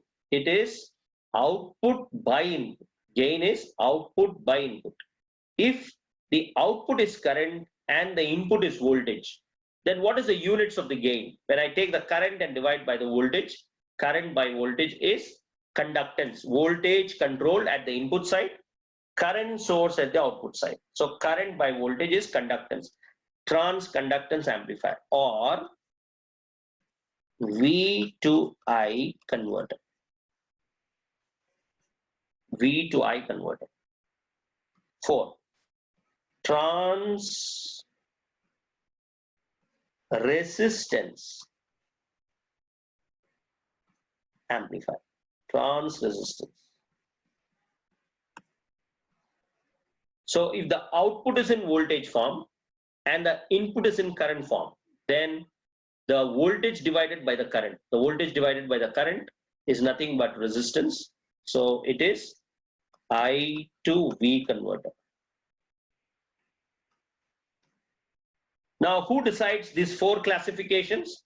There are 4 ways of impedance matching now, right? One is, how do I take the voltage and give voltage? Voltage lena hai, voltage dena hai, right? Voltage and give. Then current amplifier, you have to take the current and give the current. Transconductance, voltage to current. Trans resistance, current to the voltage. So now, based on these 4 ways of impedance matching, current to voltage conversions, these 4 things are decided by the input resistance and the output resistance, how we are going to see. So I repeat once again, what is the definition of an amplifier? An amplifier is a device which improves the strength of a signal.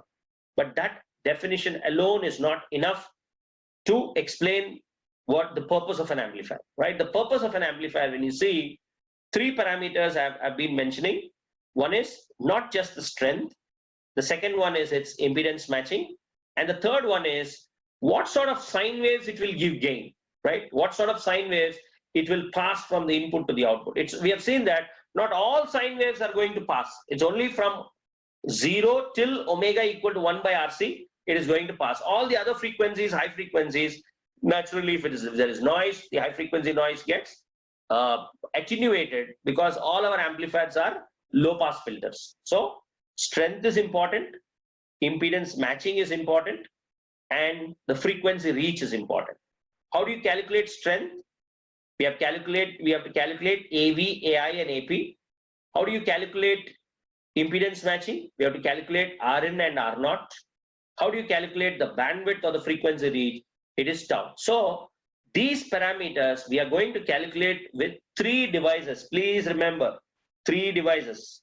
Using op-amp, same thing we are going to do. BJT, same thing we are going to do. MOSFET, same thing. And after that, the syllabus is over, right? So fundamentally, because 90% of analog discussion runs on building good amplifiers. And these are the parameters which are of interest for us. If you are able, the moment an amplifier is given, 3 things if you are able to tell, that's it. A common collector amplifier is given. The moment you see a common collector, what is the voltage gain, current gain, power gain, just by looking at the amplifier. What is the input resistance? R pi plus 1 plus beta times of Re. What is the output resistance? It is alpha by G. But the moment you see an amplifier, there's the input resistance, there's the output resistance. And what is the bandwidth or the tau at the input side and the output side? And then you can combine them. The total tau is tau 1 plus tau 2. What is the bandwidth of such an amplifier? 1 by tau. So by looking at the amplifier, if you're able to do this calculation, that's it. That is expected in analog. Any amplifier is given, you should be able to calculate these things, right? Now the time is almost 7 o'clock. Can we take a break, a small break, because my child is calling, so I'll have something and come. So we'll have a 15 minutes break time, and after that 15-20 minutes, and then we will continue, right? Thank you very much.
Sir, speaker on చేసుకోండి.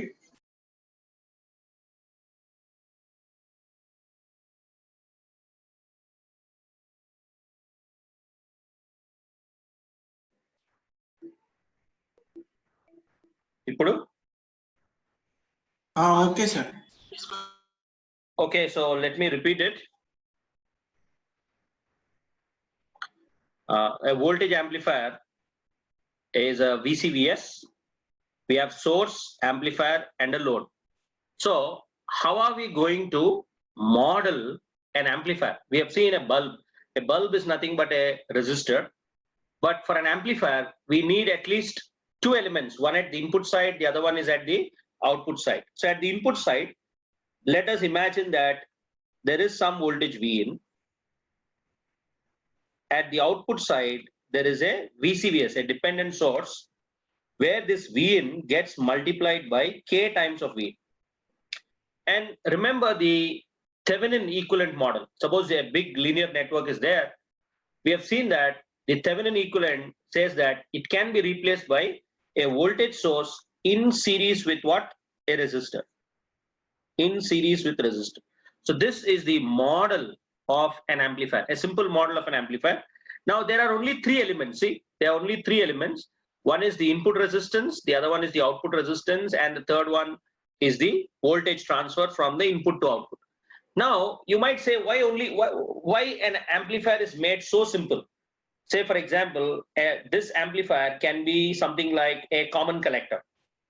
In a common collector, there is no need for us to include the biasing. What sort of device are we using? Is it common collector or a common drain? It's not needed. Here we are treating the device as a box, as a black box. Now we are finally saying that there are only 4 amplifiers. But if you open any reference book, I follow Cedra and Smith. I repeat, Microelectronics by Cedra and Smith. If you open the book, you will find so many amplifiers. But now what I'm going to say is, there are only 4 types. You cannot create the 5th type, right? There are only 4 types of amplifiers. One which senses voltage and drives the output in voltage form. One which senses current, the output also in current form. One is the input side is in voltage, the output side is in current, and the current to voltage. So an amplifier is basically a converter from V to V, V to I to V, and I to I, right? So this is the block of an amplifier.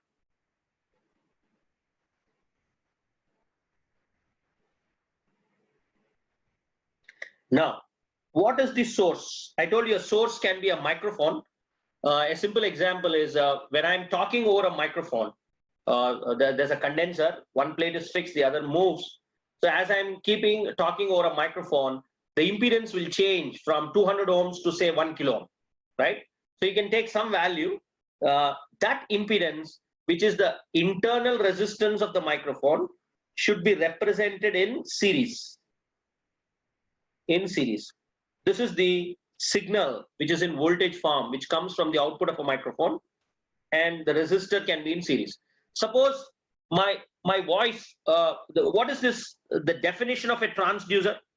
What is a microphone? Basically, a microphone is nothing but a transducer. What is the definition of a transducer? It takes my voice and it converts it into some electrical form. But we don't know whether that form is a voltage form or in current form, right?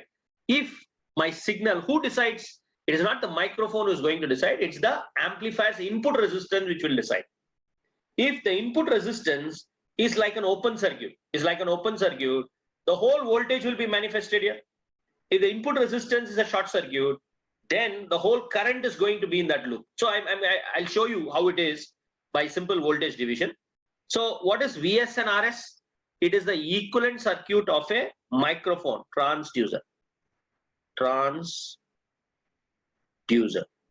The transducer. See how simple they have made. A complicated public address system is made with simple elements. VS, RS is microphone. Rin, KVin, R0 is a whole big amplifier. What is Rin? What is Rin? Rin is the input resistance of the first stage of amplifier. Suppose this amplifier has got 5 stages, big 5 stages. Rin is the input resistance of the first stage. R0 is the output resistance of the last stage. and K is the overall gain from the input to the output, right? And at the end, we can connect RL. RL stands for the load. This is the source. This is the amplifier. And this is the load, right? It can't be more simpler than this, right? So we have to alleviate the problem one by one. Please remember, now we cannot put everything into account. What is our aim now? Our aim is only classification of amplifiers. On what basis will you classify an amplifier? On its sensing and driving capability, right? What it senses and what it drives. What are you going to sense and what are you going to drive? They are only two things, voltage or current. So voltage to voltage, voltage to current, current to voltage, current to current. What does voltage amplifier will do? It converts voltage to voltage, voltage to voltage. And please, one more thing I have to tell you. What is this dependent source? Dependent source.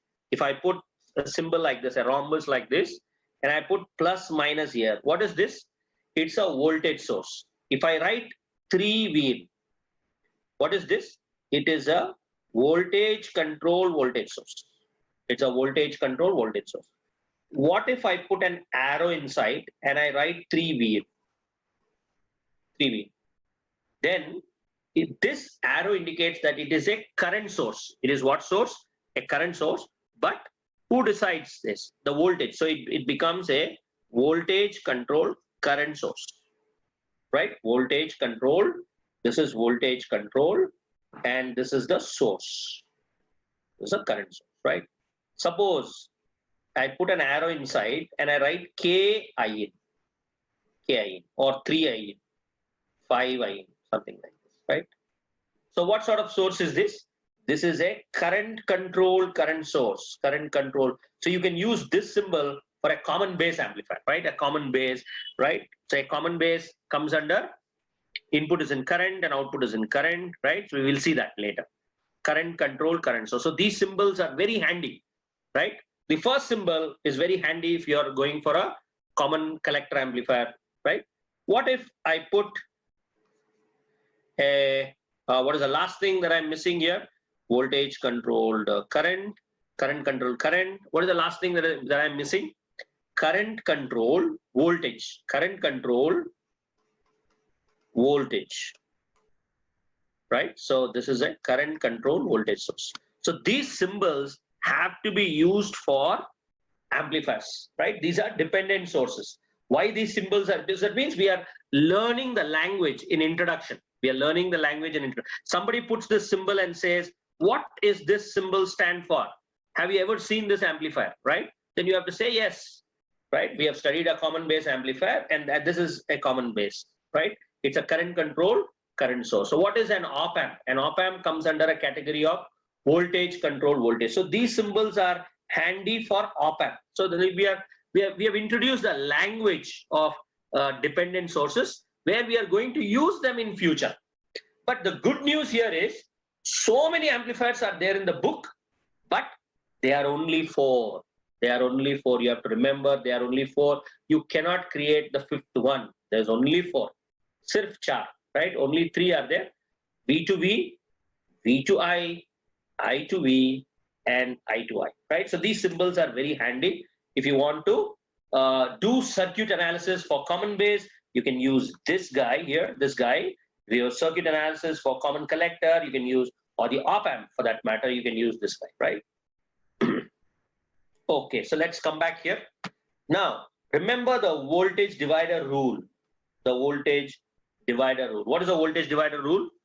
What is the fraction of the input voltage now? Vin equal to Vs into Rn by Rs plus Rn. Vs into Rn by Rs plus Rn.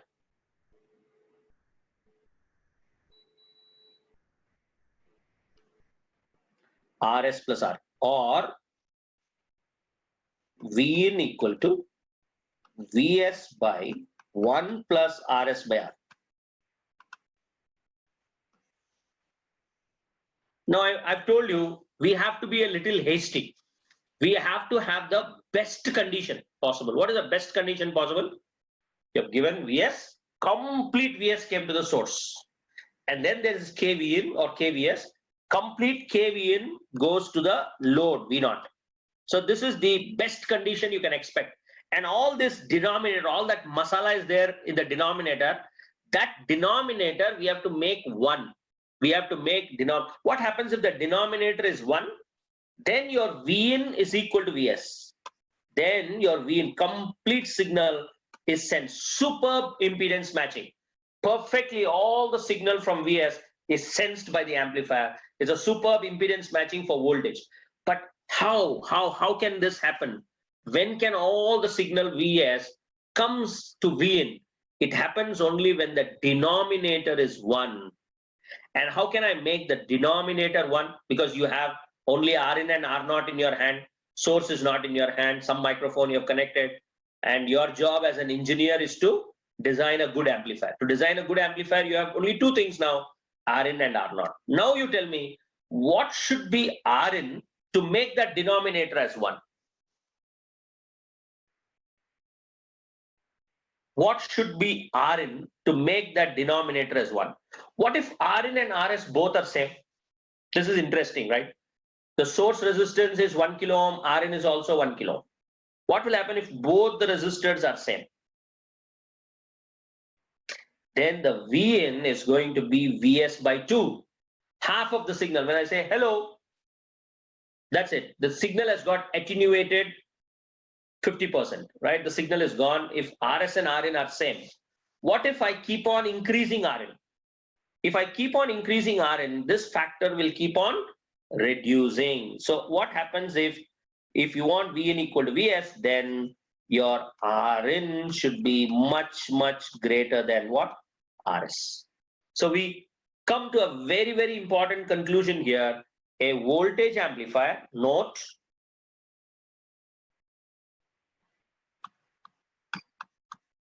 a voltage amplifier should have high input resistance. High input resistance. That's a superb impedance matching for voltage sensing at the input side. If you want to suck all the input, if the amplifier wants to take all the input from Vs and it has to be transferred at the input port, then the input resistance of such an amplifier should be very high, right? Common collector, huge input resistance, right? Almost 1 mega ohm.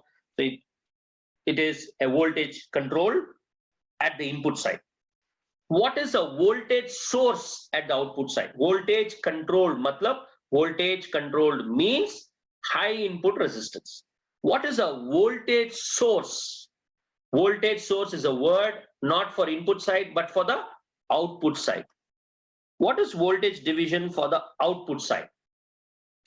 Just tell me. You can give me a KVL here or the voltage divider rule. V0 is going to be KVin into RL by R0 plus R. So V0 is KVin by 1 plus R0 by R. And I told you I want a superb impedance matching at the output side also, and I don't want all the scaling factor, all that masala in the denominator. I want the whole denominator to be equal to 1. What should be my R0? What should be my R0? What should be my R0? What if R0 and RL are same? What should be my R0? What if Rn and R0 are same? Very good. Some of you have given the answer here. Very good. So what should be R0? If R0 and RL are same, then the maximum open circuited voltage, which is K is the maximum open circuited gain, that gain is going to fall down by half, right? If R0 and RL are same. What if I keep on decreasing R0? So I want V0 equal to KV, right? So V0 has to be KV in. It means that it happens when your R naught is much less than RL. So if the R naught value is almost zero, what is 0 by RL? 0 by RL is 0, so V naught is K, right? So what is the conclusion here? Conclusion here. A voltage amplifier should have low output resistance. Low output resistance.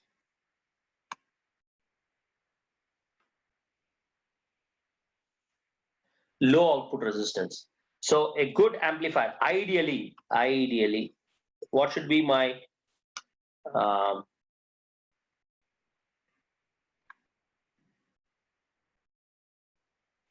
ideally, what should be my good VCVS?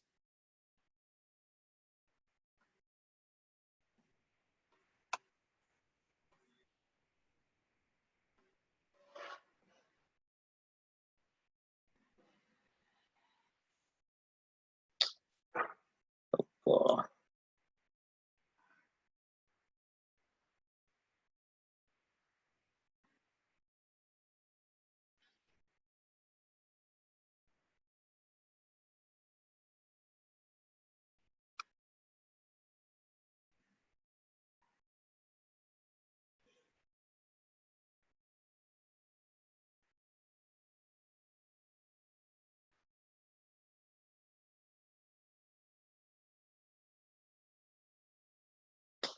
oh,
for an ideal VCVS,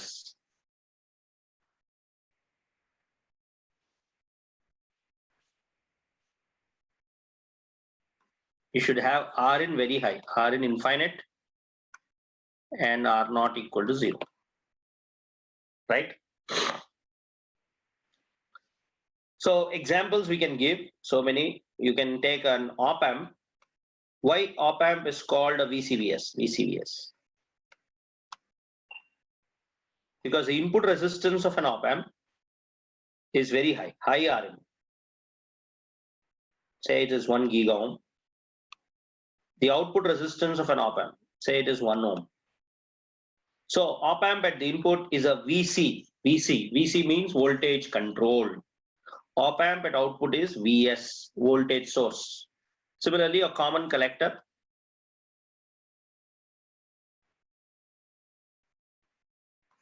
You have high Rin and low R0. So you can call this as a VCVS. So all this we are going to see. So now you understand why I have made the classification. Because बहुत सारे amplifiers, there are so many amplifiers, but they are only 4 types. They come only under 4 categories, right? Voltage to voltage impedance matching, voltage to current impedance matching, current to voltage impedance matching, and current to current impedance matching, right? Now the second amplifier is a current amplifier.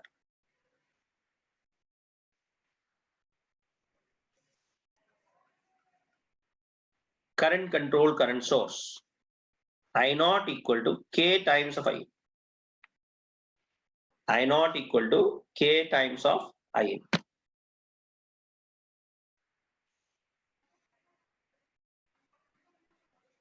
Amplifier. Load and source. Now similarly, a current amplifier, this is the model Rin, senses In. And remember, in source transformation, I told you, whenever there is a current source, there is no meaning if you connect the resistor in series, because it's the same flow of current. So current division happens in a parallel connection, voltage division happens in a series connection. So one is the Thevenin equivalent and the other one is the Norton equivalent. So if your output is in current form, the output resistance should be in parallel. So this is the amplifier.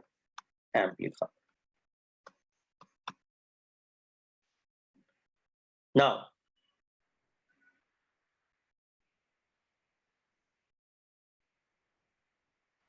what about the source? Because input is in current form, the source should also be a Norton model. And I told you, any source, if it is in if it is a voltage in series with a resistor, you can comfortably convert it into a current source in parallel with resistance, right? So we are learning, what are we trying to learn? We are learning the discipline of amplifiers. Tomorrow, you take a common base amplifier and you draw the previous diagram and apply Kirchhoff's law, people will laugh. Because a common collector amplifier is a VCVS, so the previous diagram should be used for common collector. This diagram you should use for common base, right? You have to use for common base. Why? I will explain, right? But remember, the good news is there are only 4 diagrams in amplifiers. Only 4 types. Then you cannot create the 5th type.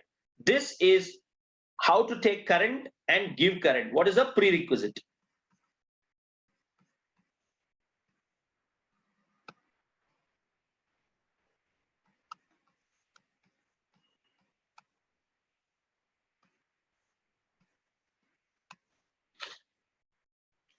Now you can tell me current division rule. What is the current divider rule here? You remember what is IN? It is the total current into opposite arm by sum. or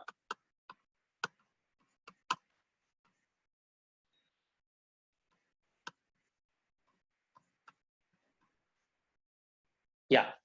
Now you tell me, how can I eliminate the denominator and make it 1? I don't want the denominator. I want to make it 1. What should be my Rn? What should be my Rn?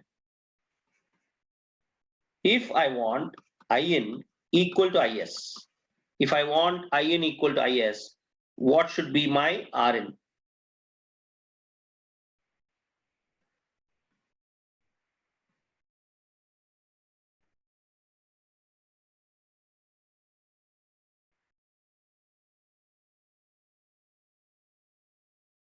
If In is equal to Is, if you want In equal to Is, then your Rn is much less than Rs. So what is the conclusion we are going to make here? What is the conclusion? A current amplifier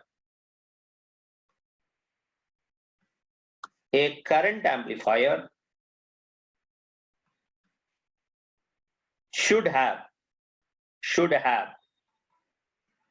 low input resistance. Please, I'm not saying that a current amplifier should have high current gain. I'm not saying that a voltage amplifier should have high voltage gain. Please remember, high voltage gain means voltage amplifier, high current gain means current amplifier is wrong.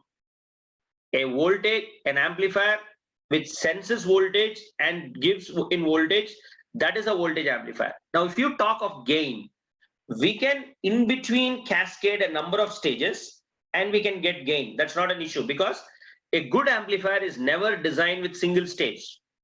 A good amplifier, I repeat, is never designed with single stage. The first stage should have high input resistance. The last stage should have low input resistance. Then the whole structure is called a voltage amplifier. If you want a current amplifier, then the first stage should have low input resistance. And the last stage, I'll show you, it should have high output resistance. Let us go back to the current division rule. What is I naught here? What is I naught? Tell me, what is I naught? I naught is K-In into R naught by R naught plus Rn. I naught is K-In by 1 plus RL by R naught.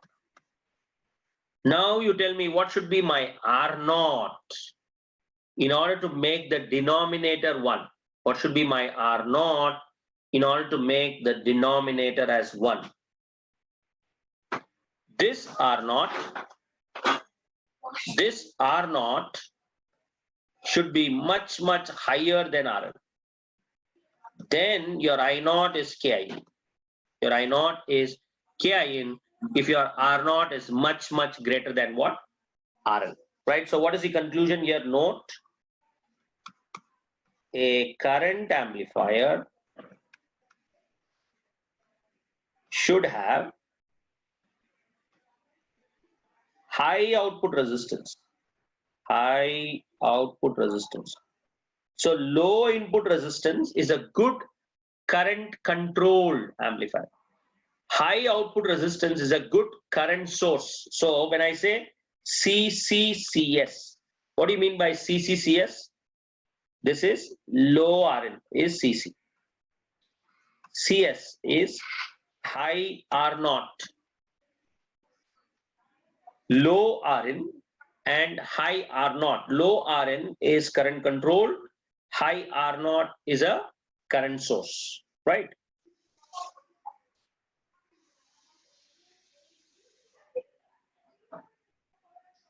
Example, I told you, you can give a lot of examples. In future, we are going to build a CB. A CB is having low Rn and high R naught. So this comes under a category of what? CCCS. And those models that we have used, right? You can use it for such a configuration, right? Low Rn and high R naught is a good example. Common base is a classic example of CCCS. Yeah, I have to confess something here, but take it lightheartedly. When I was studying electronics, I still remember old books, if you go through some of the old books, it is clearly mentioned that a good amplifier should have high input resistance and low output. That's it. The moment you say an amplifier, they say high input and low output.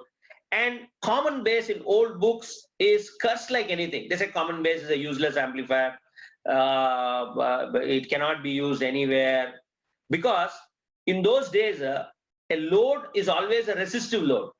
But in the present day, I told you, there are so many loads we have discovered to be capacitive. Your cell phone display unit itself is a capacitive load. So these current amplifiers have gained a lot of respect of late. If you see the new books that are coming, they give preference to all the 4 types of amplifiers. They say no amplifier is waste. Common base has its own respect when it comes to current sensing. Common collector has its own respect when it comes to voltage sensing. High input resistance, low output, it's a voltage amplifier. Low input resistance and high output, it's a current amplifier. But the problem is, if you don't use multiple stages and you use a single stage, there is a disadvantage. What is the disadvantage? Common collector can give you only a gain 1, voltage gain 1. So this current amplifier is called a current buffer. Please, buffer is also an amplifier. You should have a lot of respect for a buffer. A buffer is a power booster. It is also an amplifier. So if you want to use only common base and say that you have designed a current amplifier, no cascading, nothing, then what is the unfortunate thing there? If you use a single amplifier, it's a good current amplifier. It senses current and drives current, but no gain. Its current gain will be only 1, right? So that is why if you want gain, what you have to do? You have to cascade stage. You take op-amp, a practical op-amp. You cannot design with single stage, right? So you have multiple stages. A good amplifier is always designed with multiple stages. But common base alone can be called as a current amplifier with gain 1. So a better statement is, this current amplifier is a current buffer. Common collector, voltage amplifier, but with voltage gain 1. So it's a voltage buffer, right? So they are called emitter followers, right? So all this we will see later, right? So this is a current amplifier. Now, what are the other 2 types? What are the other 2 types? One is the transconductor.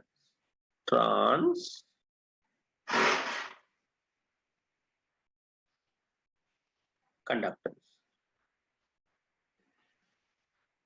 If the input is in voltage and the output is in current, then your I naught is K times of V. Now, can I write the same K, or is there any other term? Because what is the units of K? Units of K. It's ampere per volt, or mhos, right? Or Siemens. So I would prefer calling K as GM, right? Any problem, right? Whenever input is in voltage, output is in current, don't put K or A. In books, we call it A, right? Here, when input is in voltage and output is in current, it's customary that the conversion factor, the gain factor, should always be mentioned as GM. So what is a better way of writing it? A better way is I naught is GM times of V. I naught is GM times of V, right? This is a better way of writing, right? Now, how do we model? Input is in voltage form. Output is a current source. Whenever there is a current source, the resistor should be in parallel.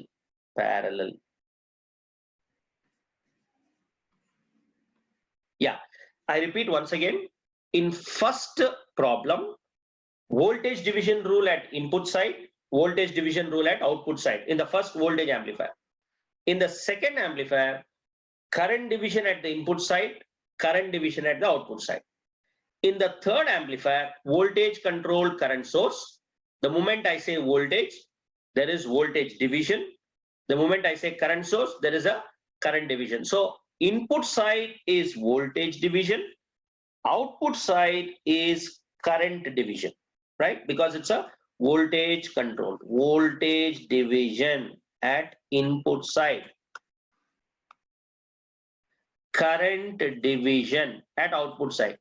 First amplifier, whenever you say I'm having a voltage amplifier, voltage division at input, voltage division at output, so it should be like a series circuit. Whenever you say current amplifier, current division at input, current division at output. When you say transconductance, voltage control, voltage division at input, current division at output. Now you tell me, this is something we have already seen. So if your Rin is much greater than Rs, then your Vin will be equal to Vs. And tell me, current will always choose which path? Current will always choose which path? Current will always choose the low resistance path. So from GMV in, all the current should travel here, right? All the current, that means your R0 should be much greater than RL. Then your I0 is GMV. So what is the conclusion we are going to make? A transconductance amplifier, this amplifier should have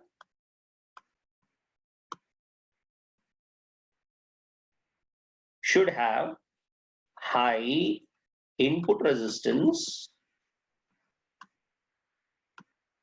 and high output resistance. High input resistance. And let me test your logic now, right? First amplifier is high input resistance, low, high, low, high, low, high, low, voltage amplifier. Low, high, low, high, low, high is a current amplifier. Now, high, high, high, high is transconductance, high, high, high, high, right? So what is left now, right? High, high is transconductance.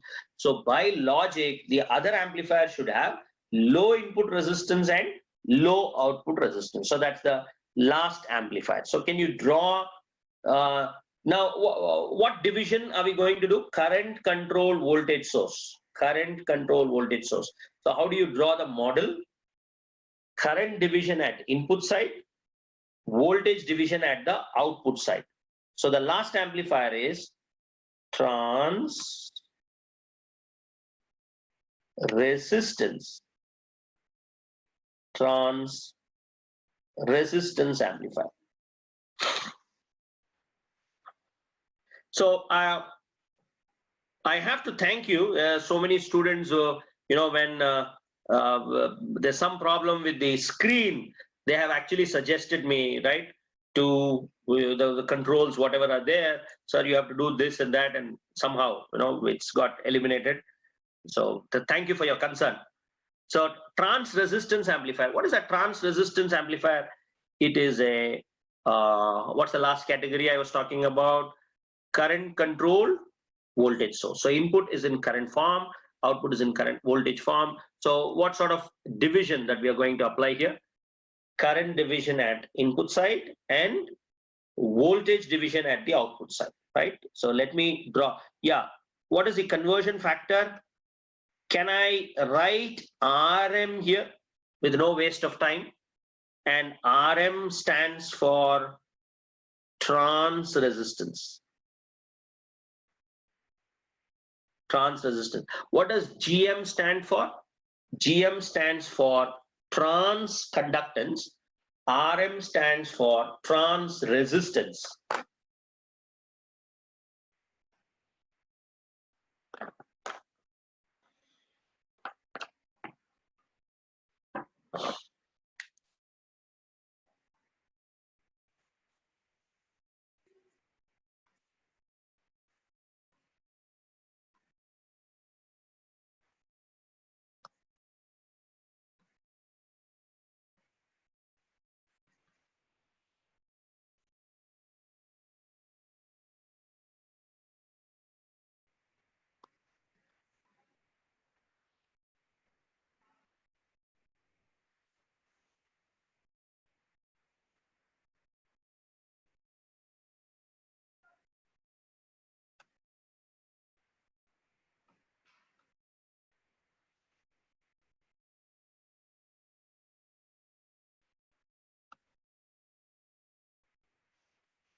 Now, tell me, what is the conclusion?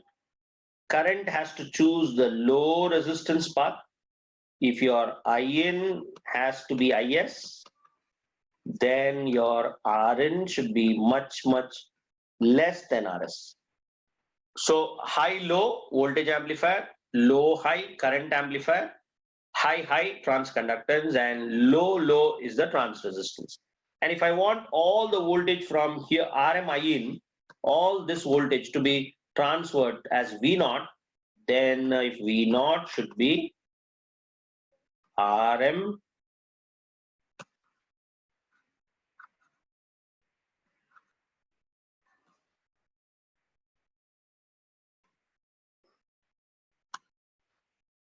if V0 should be RM IN, that means your R0 should be much, much less than RM.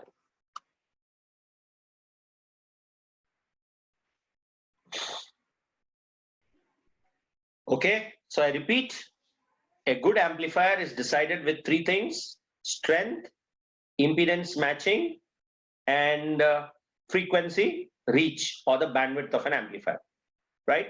Strength is calculated with the power gain, but what is equally important is its sensing and driving capability. Based on the impedance matching of the amplifier, we can have four types of amplifiers. One which will convert voltage to voltage, voltage to current, current to voltage, and current to current. So what is the summary of this discussion? Summary.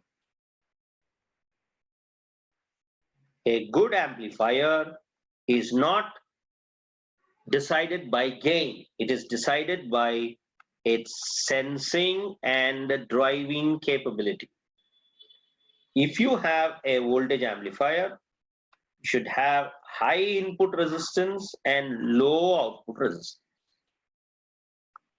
If you have a current amplifier, like the common base, should have low input resistance and high output resistance. If you want to build a transconductance amplifier, right? Transconductance, both input and output resistance should be high. And if you have trans resistance amplifier, both should be low. Now, how do you achieve this? How do you achieve this?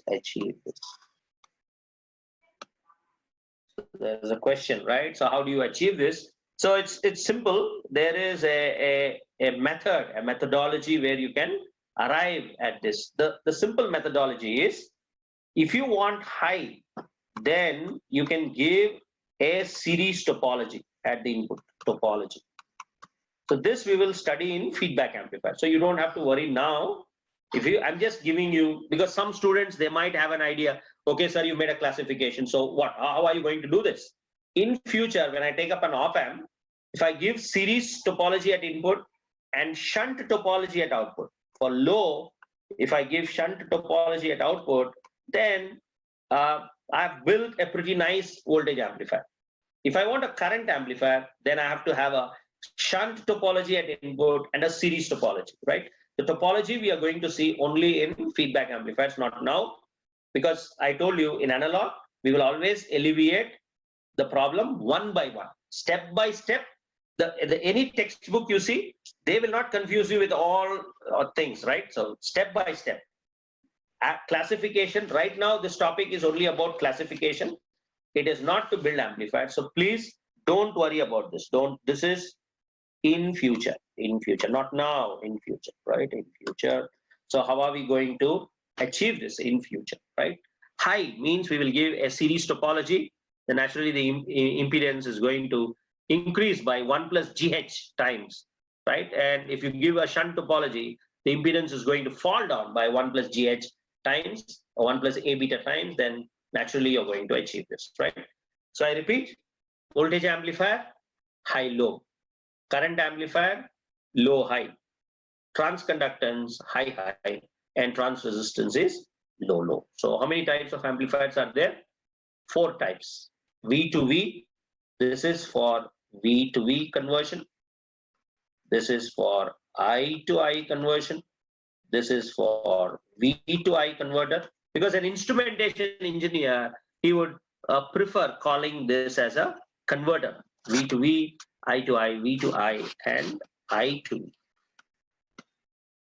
I to. So how many types are there? 4 types, right?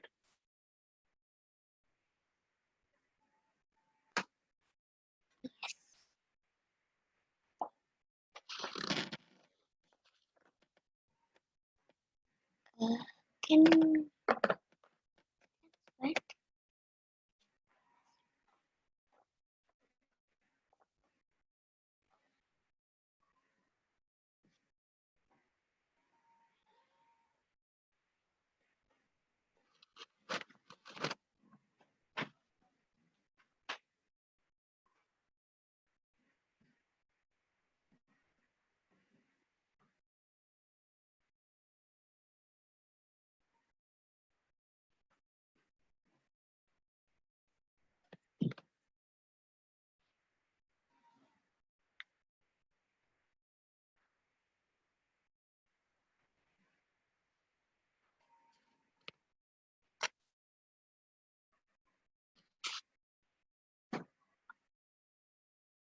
And don't worry about examples of transconductance and transresistance, because we hardly have 3 configurations, CB, and CC. So I given you a simple example. But once you go for feedback topologies, you can have hundreds of circuits, 100 circuits on voltage, 100 circuits on transconductance, 100 circuits on trans. So many circuits we are going to build because we know how to build them, right? So that is why if you see old gate problems or IES problems, they say that recognize the topology, right? So in bits, you can see recognize. That means if you recognize the topology, that means you have recognized an amplifier, right? So recognition of the perfect topology is very crucial when it comes to designing amplifiers, right?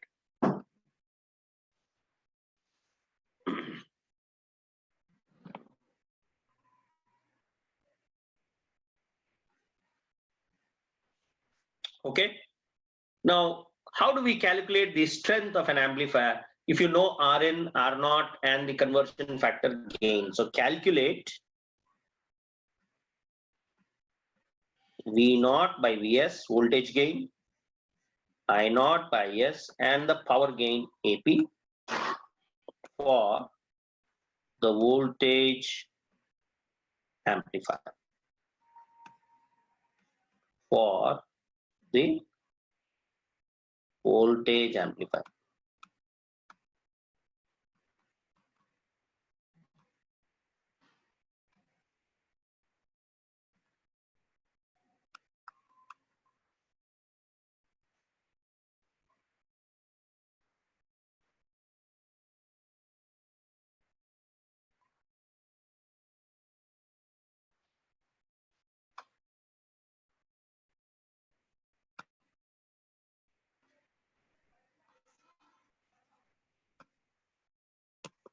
Now, with this simple voltage division, see how powerful this voltage division is.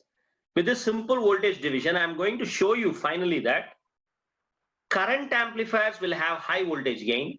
Voltage amplifiers will have high current gain. So let me repeat this. Current amplifiers are going to have high voltage gain, and voltage amplifiers are going to have high current gain.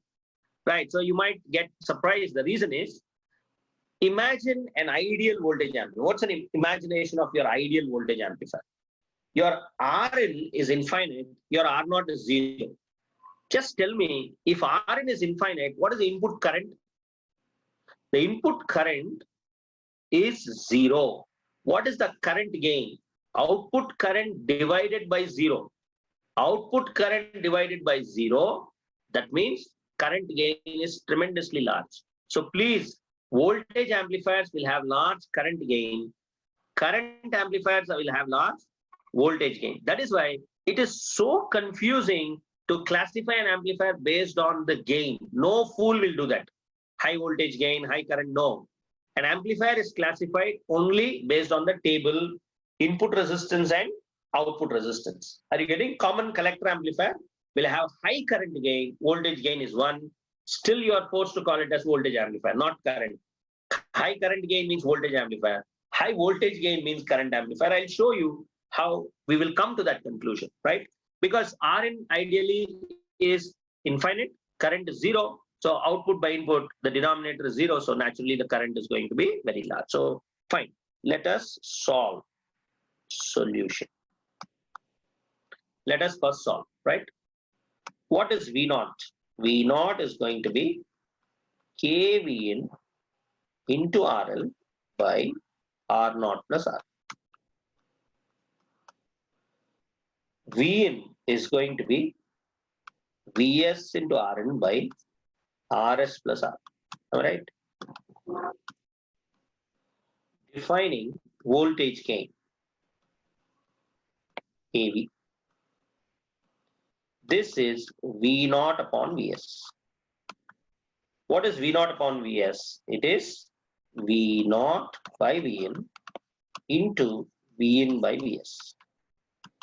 V0 by Vn is KRL by R0 plus RL into Rn by Rs plus Rn. Now all of you, give me an ideal situation. Give me an ideal situation, right? So what is V0 by Vs now? What is V0 by Vs? V0 by Vs is going to be K by, what is K by, what is the value? K by 1 plus R0 by RL into 1 by 1 plus Rs by R. Now give me an ideal situation, ideal situation. Your Rn is infinite and your R0 is 0. If Rn is infinite and R0 is 0, it is K. See, however you try, you cannot get anything more than K. What is K called? It's called the open circuit voltage gain. So please, I repeat, before connecting the load, the op-amp manufacturers already they mention the K value or the open circuit voltage gain or the open loop gain, or it is called what gain? The open loop gain of the amplifier, that is fixed. However you try, you cannot cross more than K. You put Rn and Rs and RL, it will be less than that gain, but it cannot be more. You cannot get infinite. But surprising, what is the current gain of a voltage amplifier? What is current gain of a voltage amplifier? Current gain. This is a surprising package. Current gain. How close your voltage gain has to be towards K, the current gain will keep on increasing. So that's a surprise now. The current gain AI is going to be I0 by Is. I0 by Is. What is the current gain now? Current gain. This is I0. Sorry, I've not mentioned I0. Sorry, here I didn't mention Is. Yeah. What is I0? I0 can be written as, what is I0? I0 can be written as KVin by R0 plus RL. And what is Is here?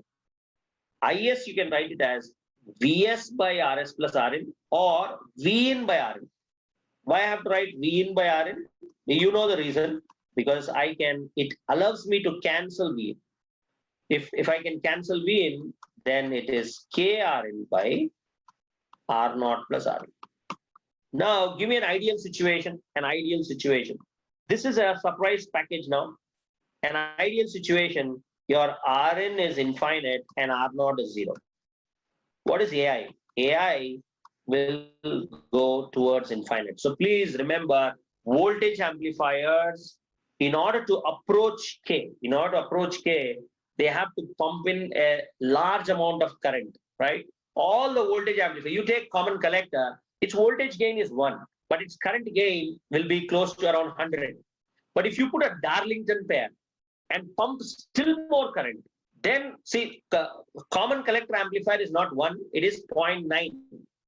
If you want 0.99 and make a Darlington pair, then you increase the current gain from 100 to 10,000, it will be 0.99. You put a Darlington pair, 0.9999. right? You keep on increasing the number of transitions, 0.999999. It cannot cross more than K because K is open circuit voltage gain. You cannot cross more than K, right? So the maximum gain that you can expect is K. It cannot cross more than K, right? Please remember this. Voltage amplifiers, the maximum gain is K. Current amplifiers, the maximum gain is K, but that's called short circuit current gain. However you try, but a current amplifier will have high voltage gain. Voltage amplifiers will have high current gain. But please, you should not mention this. This is just a observation. Don't tell anyone that I have a voltage amplifier, it has large current gain. Current amplifier, they will laugh because an amplifier is not about gain. It is about its sensing and driving capability. What a good engineer will say, I know that a current amplifier, for a current amplifier, voltage gain will be high. Don't talk about that. What is the input and output resistance of such an amplifier? Input resistance, how low is that amplifier? Output resistance, how high? That qualifies to be called as a good current amplifier. Are you getting right? But if your input resistance is like an open circuit, then naturally no current will flow. The gain will be very high. See, the approach is very simple. I have 1,000 rupees with me. I have 1,000 rupees with me, and I put it in a bank, and the bank fellow will give me 2,000 rupees. I deposited 1,000. Now he's giving me 2,000. What is the gain? Gain is 2. But I didn't deposit anything. I didn't deposit anything. The bank fellow called me and he gave me 5 rupees. What is the gain? 5 by 0 is infinite. So infinite, the word infinite is a misleading factor, right? A clever student, what he will think? Current gain high means there is no current at the input. It means that there is no current at the input because the input resistance is high. That means that amplifier is sensing voltage, not current. It has to be a voltage. So this should be the approach. The approach is what? If you get a current gain high matlab current nahi hai. There's no current at input. That is why the current gain is high. Then why the current gain? Why there is no current at input? Maybe because the input resistance is high. That means if the input resistance is high, then maybe such an amplifier is a voltage amplifier. So please don't classify amplifiers by looking at gain and make the conclusion. Classify amplifiers only with the table that I've given you. Table. What is the table? High, low voltage amplifier, low, high current amplifier, high, high trans conductance, low, low trans resistance. Are you getting? Yeah, the last one I don't have to write here. What is power gain? The power gain AP is simply going to be AV into AI. It is going to be AV into AI, right? AV into AI. This is the current gain.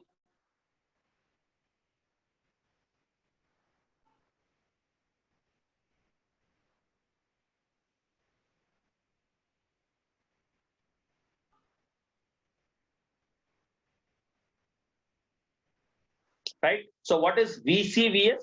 VCVS, what is the full form for VCVS? Voltage controlled voltage source. CCCS, current controlled current source. VCCS, voltage controlled current source. Current controlled voltage source, right?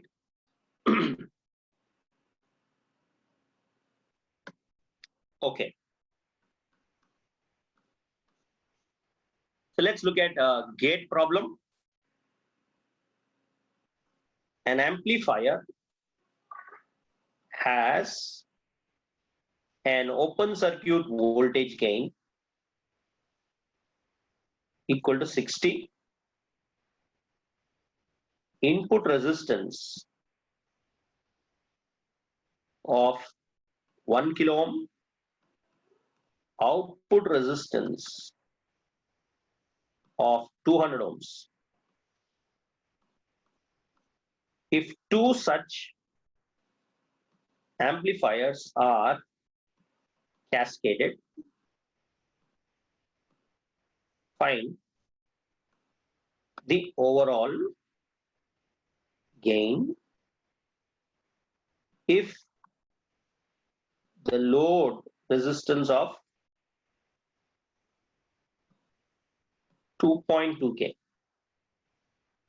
is connected. 2.2K. So we have two amplifiers cascaded. What do you mean by cascading? The output of one is connected to input of the other. That is called cascading. If the output of one is connected to input of the other. So this is the gate problem.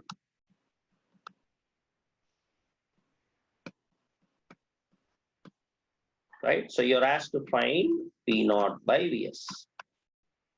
V0 by Vs. I'll give you some time.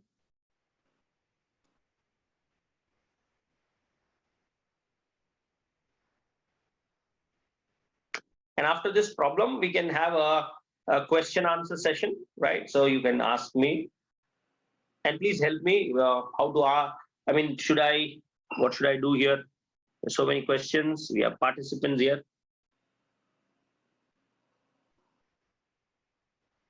Yeah, we'll see that later. After this problem, we can have a question answer session. We can have a discussion, right?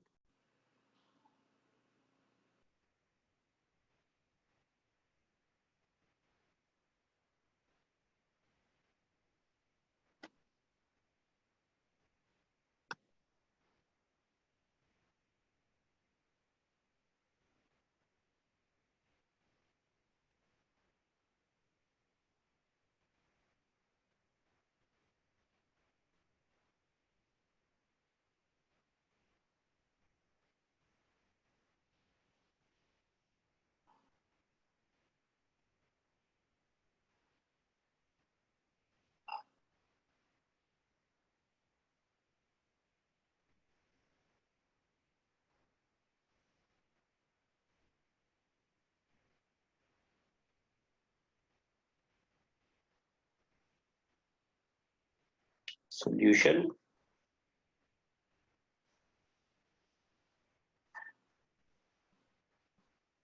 The first amplifier had a input resistance of 1 kilo ohm,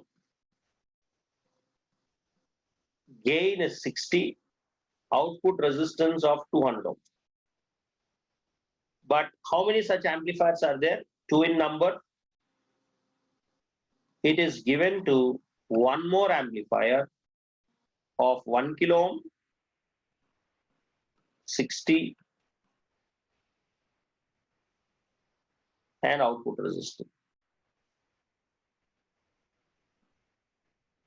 And here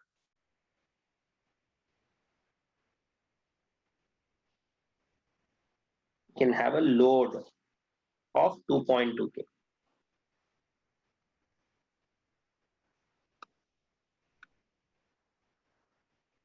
You can have a source here. Source. This is amplifier 1. This is amplifier 2. It's a load. Or it's something like this. So you have an amplifier box cascaded to another amplifier box. And here you have a load and a source. So how are we going to draw this? So here you have Rn at input stage. At the output, you have KV, something like this. At the input, at the output.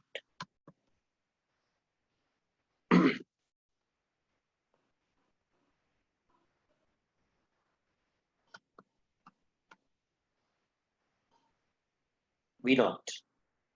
So now tell me, what is V0? V0 is going to be 60 Vx into 2.2K by 200 plus 2.2K. Or V0 by Vx is 60 into 2.2 by 2.4. KK gets cancelled. What is Vx by Vin? What is Vx by Vin? Vx by Vin. Vx is 60 Vin into 1K by 200 plus 1K. If I'm correct, the comparison is between 1 kilo ohm. Let me see. The comparison is between 1 kilo ohm and the 200 ohms, right? So what is Vx by V? It is 60 into 1 by 1.2. What is the overall voltage gain? Overall voltage gain. V naught by Vs is going to be V naught by Vx into Vx by V. So it's going to be 60 into 2.2 by 2.4 into 60 by 1.2. Now, all of you tell me, ideally, what should be the gain of an amplifier? So this is a bad amplifier given by the gate examiner. But if you are asked to design an amplifier, never design an amplifier with 1 kilo ohm and 200 ohms because you don't get 60 into 60. When will you get 60 into 60? If you want 60 into 60, then suppose your input resistance is 1 mega ohm and output resistance is suppose 200 ohms, but the input resistance is 1 mega ohm. Then the overall amplifier will almost approach 60 into 60. But in this gate problem, it's not a good amplifier. So he gave you 60 into 2.2 by 2.4. So my calculator, 60 into 2.2 by 2.4. How much is the answer?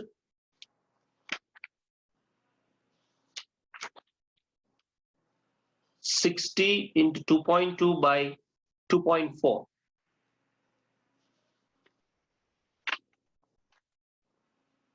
Should I check the comment box? 16 2.2 by 2.4 into 60 by 1.2, 2750. Is it correct? 2750. Then what is the gain in dB? The gain in dB is 20 log 2750. 20 log 2750. 20 log 2750. 68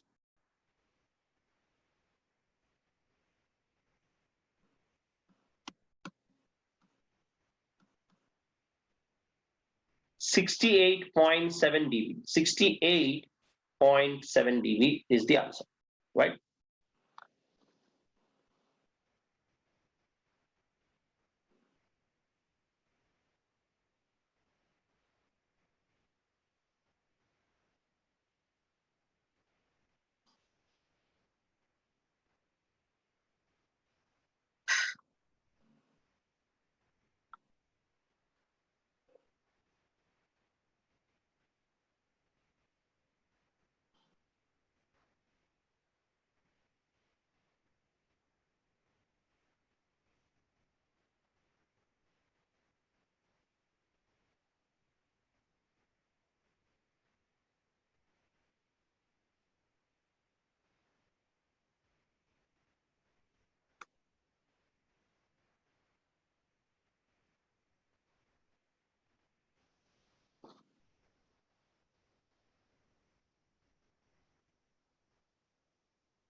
Very good. Lot of students have got 2750.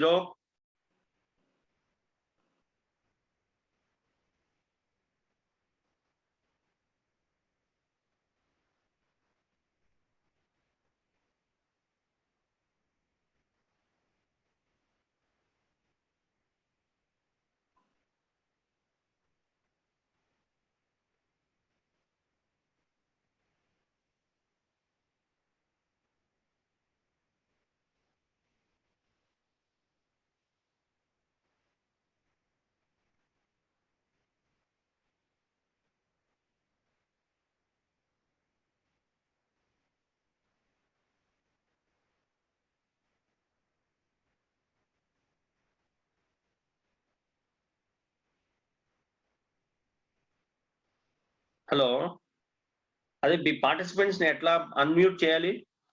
Question answer participants అని ఉంది, unmute attendees కొట్టాలా? కొట్టిన తర్వాత hand raise చేసిన వాళ్ళు ఎవరు లేరే?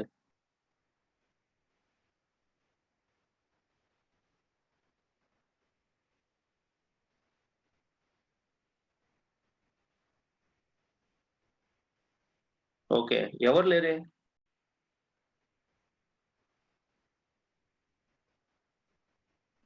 Okay,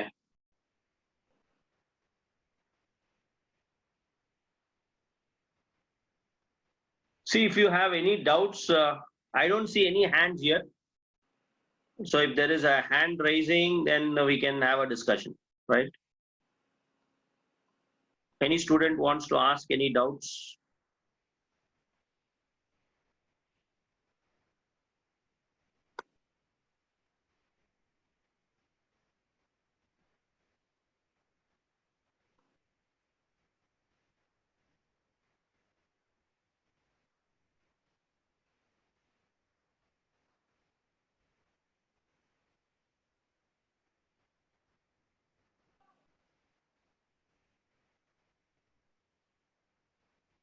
hello, Venkat, అదే డౌట్ సెషన్ అని చూస్తే ఎవరు హ్యాండ్ రైజ్ చేయలేదు?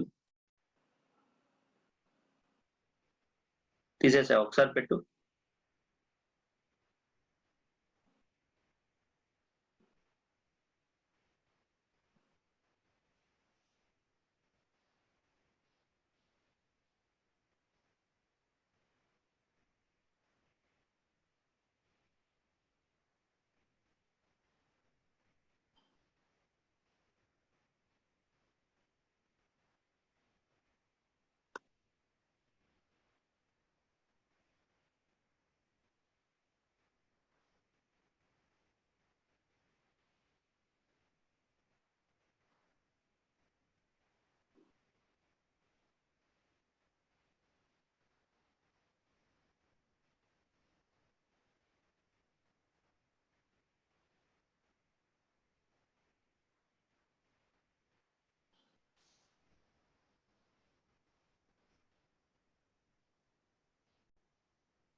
Hello. Good evening, sir. Hello. Yes, can Hello? you hear me? Hello, sir. Good evening, sir. Yeah, good evening. Sir, once can you explain voltage divider and current divider, sir? Oh, sure. Anything else? Those two things? Yes, sir. I will Yeah. ask one by one. See, a voltage divider will always give you a fraction of the input voltage, right? Okay, sir. V, R1 and R2. Now you want to know the voltage across R2, which is V2. In a series circuit, do you know the same current will flow, right? Okay, sir. So what is the current I?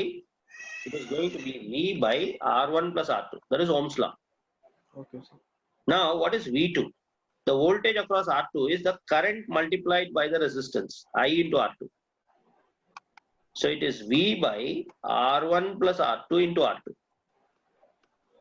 Similarly, if you want the voltage across R1, which is V1, V1 is going to be I into R1, which is V by R1 plus R2, which is the current, into R1. So that is why, what is so what do we say simply? A voltage division is going to give you this fraction. What is the fraction? If you want to find across R2, just write R2 by R1 plus R2. If you want to find across R1, R1 by R1 plus R2. Did I answer your question? Yes, sir. Yes, sir. Very good, very good. Now, when it comes to current division, instead of R2, you have to place what? R1 here. And instead of R1, you have to place R2 in current division. Because in current division, did you attend last class? Yes, sir. But Okay, no problem. Okay. See, these are so important that you can solve bigger and bigger circuits with this simple idea. yes. So, current division, the total current I is I1 plus I2. Am I right? Yes, sir. Yes, sir. But what is V here? What is the voltage V across this? Do you know that in a parallel connection, voltage is same? Am I right? Yes. Yeah. So, I1 R1 is same as I2 R2. Because in parallel connection, the voltage is same. When you solve these two, you will find I1 is I into R2 by R1 plus R2. So it's the opposite. The total current into opposite arm resistance by the sum. What is I2? It is I into R1 by R1 plus R2. Can you get this? Any doubt in this equation? First equation is KCL. Entering current is equal to leaving. The second equation is in a parallel connection, voltage will always remain same. First equation is KCL. Okay, sir. Entering current is equal to leaving. Are you getting? Yes, sir. Yes, sir. Very good. Yeah. Good evening, sir. Yeah. Tell me. So I had a doubt in the polarity of the output side of the dependent sources. How will we decide the polarity? The polarity, the direction of current, or the polarity of the voltage, Very the good. dependent sources. Yeah, very good. Now, the polarity always indicates the direction of current flow. You know it. Now, if the output polarity, I am mentioning it like this, the current like this. That means this polarity is very popular when we are looking at the BJT. In a BJT 2-port, the output current, this is your IC, am I right? When Yes, I'm sir. drawing a BJT model, I might use this direction. Right? It all depends on the flow of current. We are not going to decide anything. You can draw as you wish. But if the direction of the actual circuit and this model is same, then you can have a positive number. If the direction of the current and the actual circuit are different, then you can have a negative number, which means that you have to change the arrow. Are you getting? So suppose Yes. you are reluctant, you say that I don't want to change the arrow. You keep it as it is. But is this model, suppose in the model, the current is going in the outward direction. But you say that this model is for the physical transistor, exactly the physical transistor. But in the physical transistor, the current is not going outside, it is entering inside. Then what you will do? See, in networks, simple. If you take current in this direction, if the current is minus 1 milliampere after calculation, what do you mean by that? It means that the actual current is flowing in what direction? Opposite. Are you getting what I'm saying? Yes, sir. Yes, sir. Right now, we are just broadly, we are drawing 4 amplifiers. When it's a very good point you have mentioned, because when we are comparing with the actual physical amplifier, then we have to keep in mind the direction of current also, the polarities also, right? Very good doubt. But right now, what we have drawn is a general 4 types of amplifiers, right? So this polarity, I will definitely take care when I take up BJT and MOSFET, and when I compare this direction with the actual physical device, right? Very good. Thank you, sir. So you teach very well, sir. Oh, thank you so much. Yeah, next. Yeah, should I, where's the hand raising? 27 participants. What should I do now? There's a hand raising. Yeah. Hello, sir. Yeah, tell me.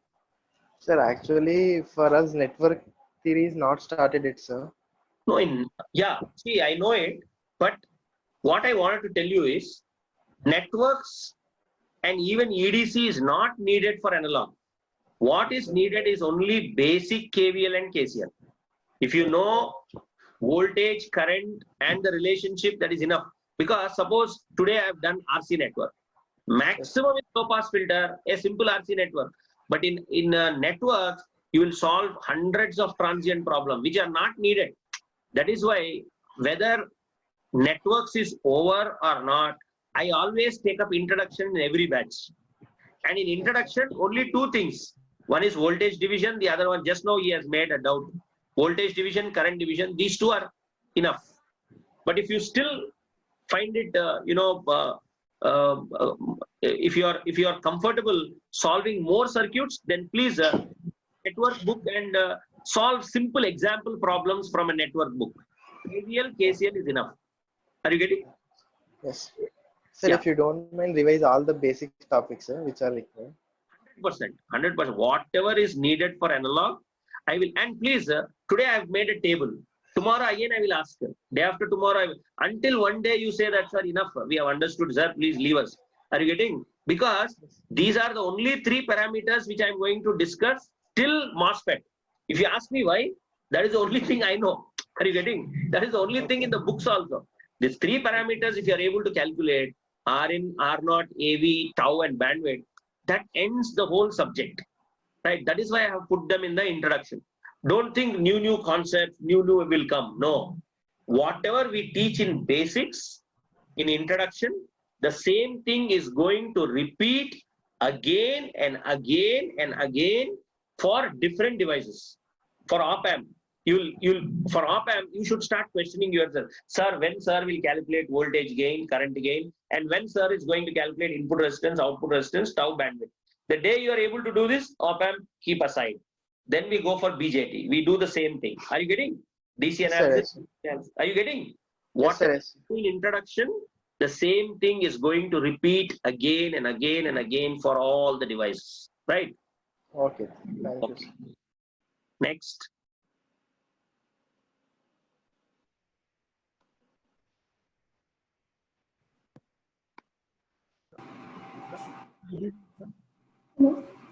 Hello.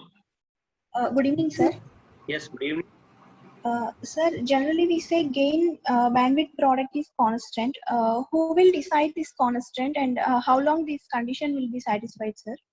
Very good. See, the gain is going to get limited beyond a point. We have seen that beyond a point, the gain is going to get decreased in a low pass filter. We have already seen that. So that means we are not expecting a gain from zero frequency to infinite frequency. So what are the parameters which will decide the bandwidth? The parasitic capacitors in an amplifier are going to decide the bandwidth constraint, right? So suppose the parasitic capacitors, I'll next class when I take up Miller effect, I'll show you. If if C is more in a circuit, just imagine C is more, then what is RC? Tau is R into C. If C increases, then tau will increase. If tau increases, then the bandwidth is 1 by tau is going to reduce. Now you tell me who is deciding this bandwidth. The bandwidth is in turn being decided by whom? Capacitor C. So as long as the capacitors are more tau. As long as there is more tau, the bandwidth is limited. So common emitter is going to cry because of Miller capacitor, because of the Miller multiplication. The more C will be there in common emitter. Common base is lucky. He says, I'm having very less C. So common base is having less C. Common collector is having more C. Now you tell me who is a wideband amplifier? Who is a wideband amplifier? The one that is having less C is going to have more bandwidth. Are you getting? Yes, sir. Yeah, good. Sir. Yeah. Sir, but that constant value, how to decide that? Increase of bandwidth and decrease of bandwidth is okay. Yes, I will prove it. See, what you are saying, there has to be something that has to be added to the discussion. What is the addition, which I don't want to mention? I was little reluctant in mentioning. What you are saying is true only in negative feedback. When I take an open loop amplifier and I take a feedback amplifier and then I compare them. Open loop amplifier will have high gain and less bandwidth, which is useless.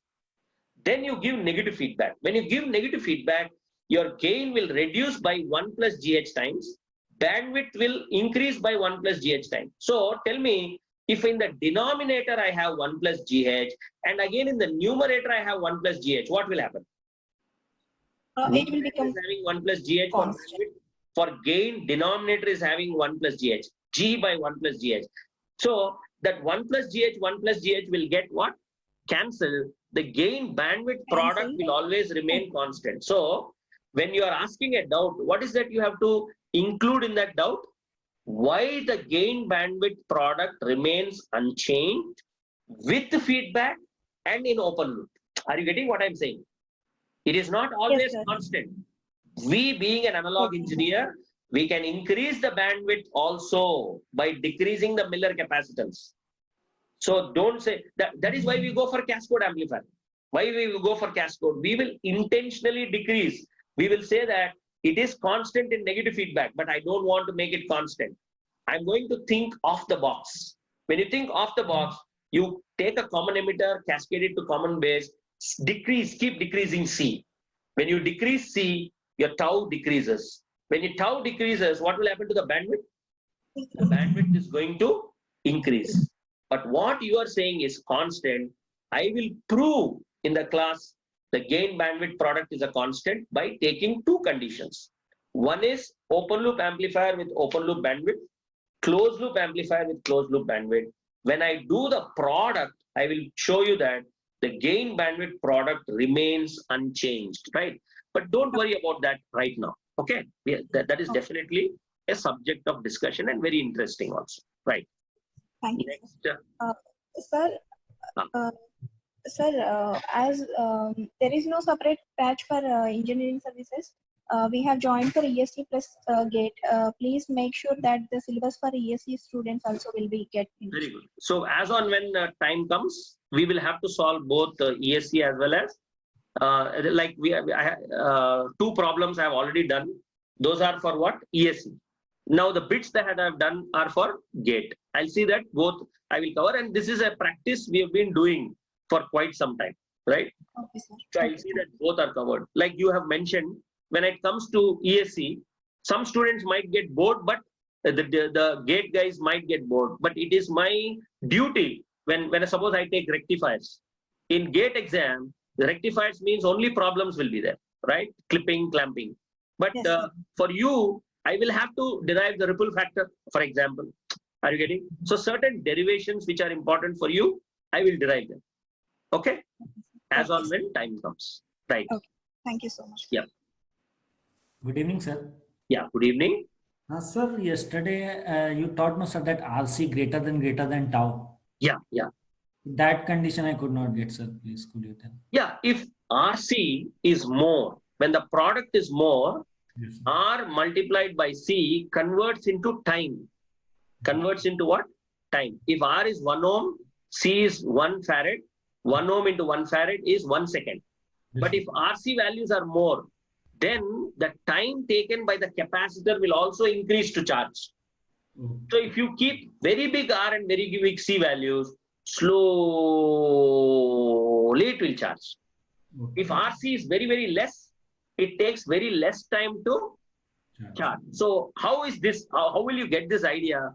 You should know that the R multiplied by C is nothing but seconds. What is seconds? Okay. It is a time. Are you getting? Yes, sir. So Yes, you sir. have more RC values. It takes less time or more time? More time. More time. More time means what? Slowly it will charge. You cannot. So if RC is less, how will be the charging? It is going to be quick like this, quick, less time, less time. If RC is more, it is going to charge like this. Okay, sir. Okay. Are you getting? Yes, sir. Yes, sir. So by the time you get the same voltage, the same 1 volt, it is taking less time, right? So this is for RC greater, this is for RC less. So remember, R multiplied by C is time. On x-axis, you have time. X-axis, you have time. So more time, matlab slow charging. Are you getting? Okay, sir. Yeah. Okay. Yes, sir. Got it, sir. Thank you, sir. Thank you very much. Very good, very good.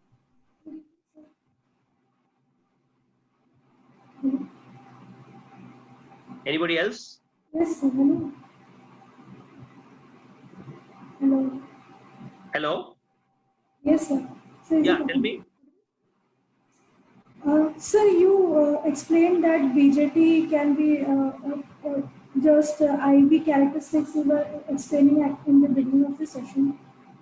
That one resistor and what?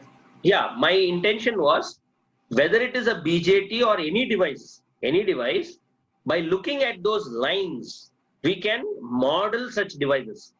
I have not mentioned what is VCE, IC and all that.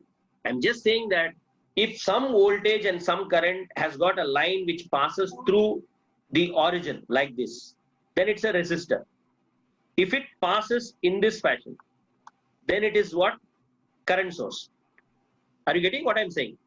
A line passes through the origin, it is Y equal to mx, it is like a bulb or a resistor, right?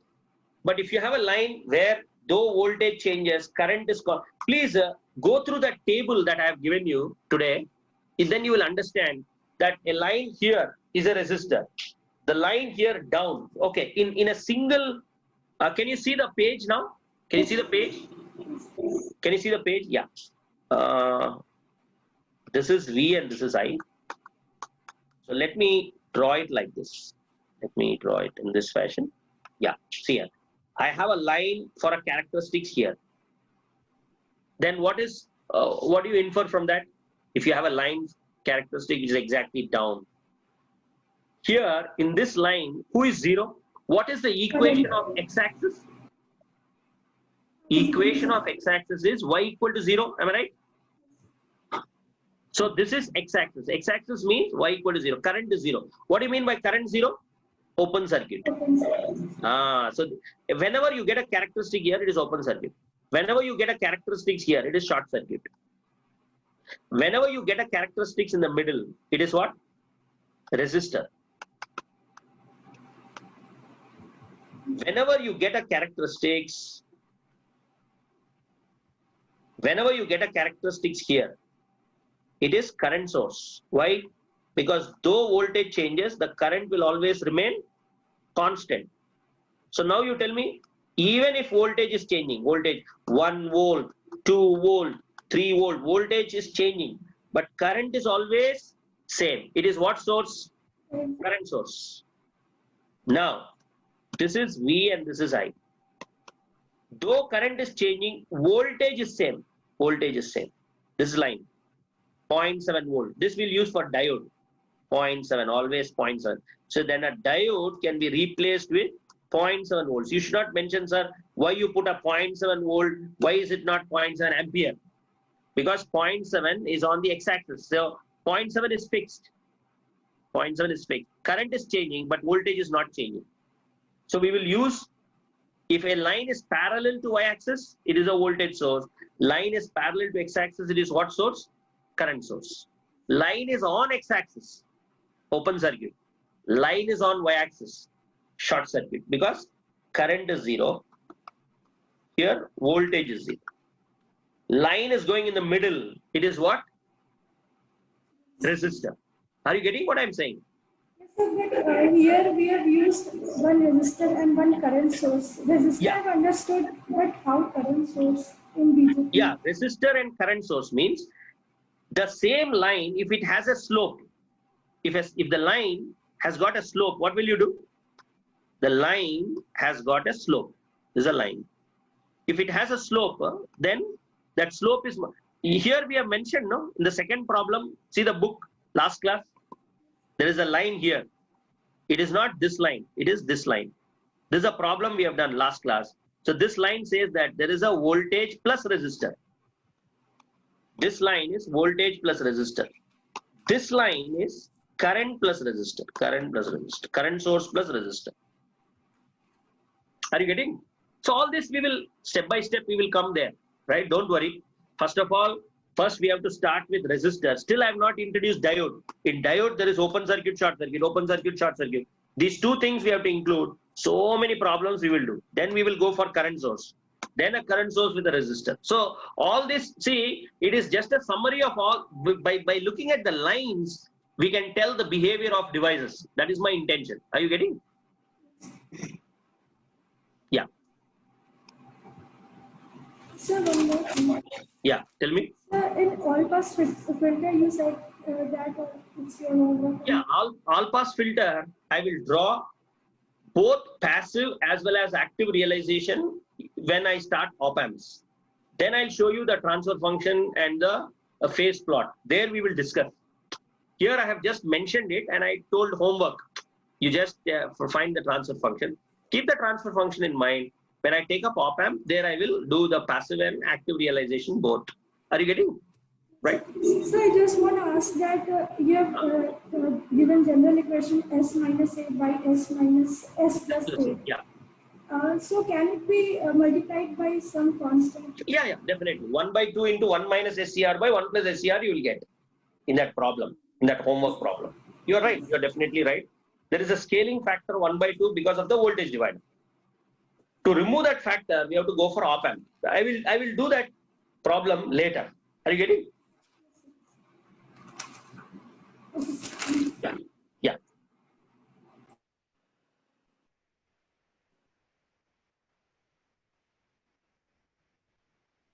Anybody else?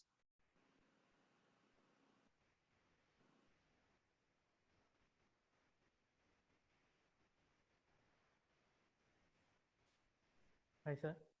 Yeah. Hi, sir. Good evening. Good evening. I have a doubt in yesterday's class, sir. Yeah. Okay. In that, can you do you have that slide? Yesterday's Yeah. slide? Tell me. In that 8F slide. 8F slide.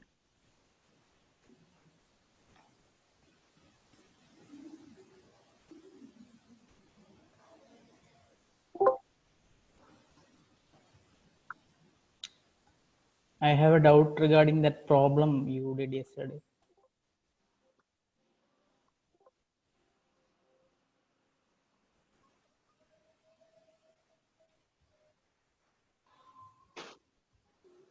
Yeah. 8F slide. What is a doubt that you have mentioned? Actually, we did a problem yesterday regarding that. This one? 8F. Yeah, this is 8F. No. It's gone. Actually, it was a problem regarding that so many resistors, a potential divider circuit, and a 3 ohm resistor between them. I've done the Thevenin equivalent. That is a doubt you have, right? Yeah. In that we divided that entire voltage with that combination of resistance, right, sir? Very good. Yeah. In that, actually, we only need to divide with 3 ohm, no? That's my doubt. Yeah. See, that is something called loading. Loading means what? You take a voltage and then subtract with the voltage and divide by only 3 ohm. That is your point. My point is, this network does not have infinite resistance if you see from left side. And the right side, you don't have infinite resistance, right? Okay. See, there is no buffer here in the middle. This is a simple divider network. Yeah. You getting? Yeah. So any equivalent of an amplifier is a voltage source in series with resistor. What does this resistor tell you? It is a combination, is a parallel combination of R1 and R2. Are you getting? This is something, see, if you're looking from here, say you are looking from here, right? Yeah, okay. Then you realize that there is a loading of this network to this 3 ohm resistor by R1 parallel with R2. Similarly, if you're seeing through this end, then this R4 and R5 both are in parallel, which you have to connect. This is something Thevenin did, right? It's not. This is not my idea. This is the great Thevenin. He said that you can cut any network and say that this minus this by 3 ohm is wrong. You have to take the whole open circuited voltage in series with resistance and the open circuited voltage in series with resistance. Yeah. Tell me. Yeah. Are you getting what I'm saying? Okay. So what was that equation? To know the validity of this, what you can do as a homework is you solve the same problem using nodal analysis. Okay. And solve it with this direct method. Okay. Both answers should match. Are you getting? Okay. So you are actually applying the Thevenin rule there. Yeah, this is not the potential divider. Okay. Are you getting? Okay. This will do a lot of problems. Are you getting? Okay, fine. Yeah. Good. Yeah. Thank you, sir. Yeah.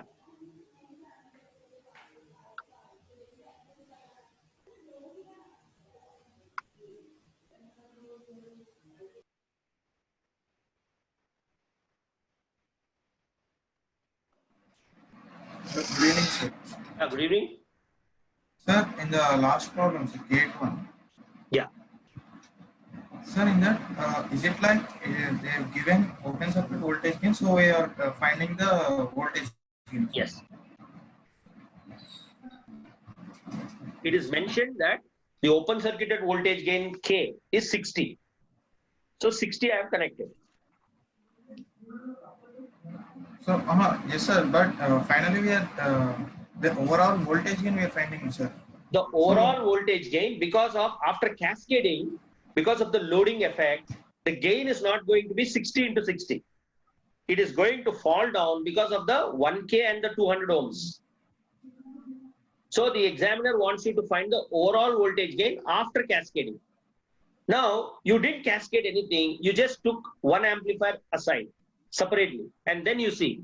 Then you will, obviously, without any load, what will be the output? It is going to be 60 only.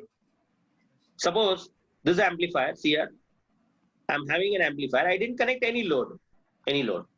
This is 60 V. What is the voltage here, Vx, tell me? In an open circuit, you are going to have 60 only. But when you connect the load here, then naturally there will be a division, right? Yeah. So the examiner says that in an open circuit, the open circuit voltage gain, when you open circuit, the Vx is 60 V. But the amplifier has got input resistance of 1 kilo. So when you put 1 kilo, this 60 Vs probably become 50 now. Are you getting? Yes, sir. Yeah, good. Then for current amplifier, it is like short circuit current gain. No. The examiner says there are two voltage amplifiers. The examiner mentions 2 voltage amplifiers. If he says one is a voltage amplifier, the other one is a current amplifier, then the circuit is going to change. Like what you said is correct. One, you will have a Norton equivalent there, not a Thevenin equivalent. But in question, they have not mentioned the voltage amplifiers, no, sir. They No, the just clue given is open circuit voltage gain is the clue. Yes, sir. That was Open my circuit question. voltage gain is the clue. Very good point. See, what he's saying is, sir, he has not mentioned VCVS. Why you have drawn the VCVS model? The clue here is he has mentioned open circuit voltage gain. So you have to draw only the VCVS model. Are you getting? So then for current amplifier, what will they mention? In this pattern, they need to mention. Short circuit current gain. Yes, sir. Yes. Okay. Yeah, good. Sir, and in this question, why are we not considering RS, sir? RS is not given. RS is actually, when I was doing problems, I used to give RS also, but examiner has not given RS. What can we do? He says that 2 amplifiers are cascaded. It is given to RL. That's all. Are you getting? So Yes, sir. if RS is not given, because it is a voltage amplifier, ideally you have to take it as 0. There's no other go. Sir, Are you and, getting? yes, sir, I got it, sir. Yeah. And in the recognition of type of filter, sir. Yeah. This band pass filter, could you just explain once more why in both cases we are getting V0 as 0? Yes.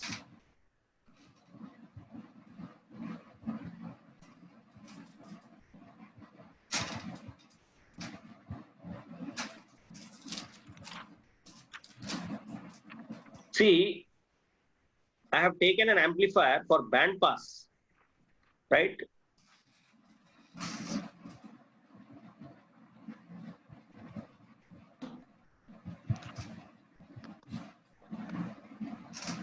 Suppose this is the amplifier, right? Or this one, I don't know what I have given. The second one, sir.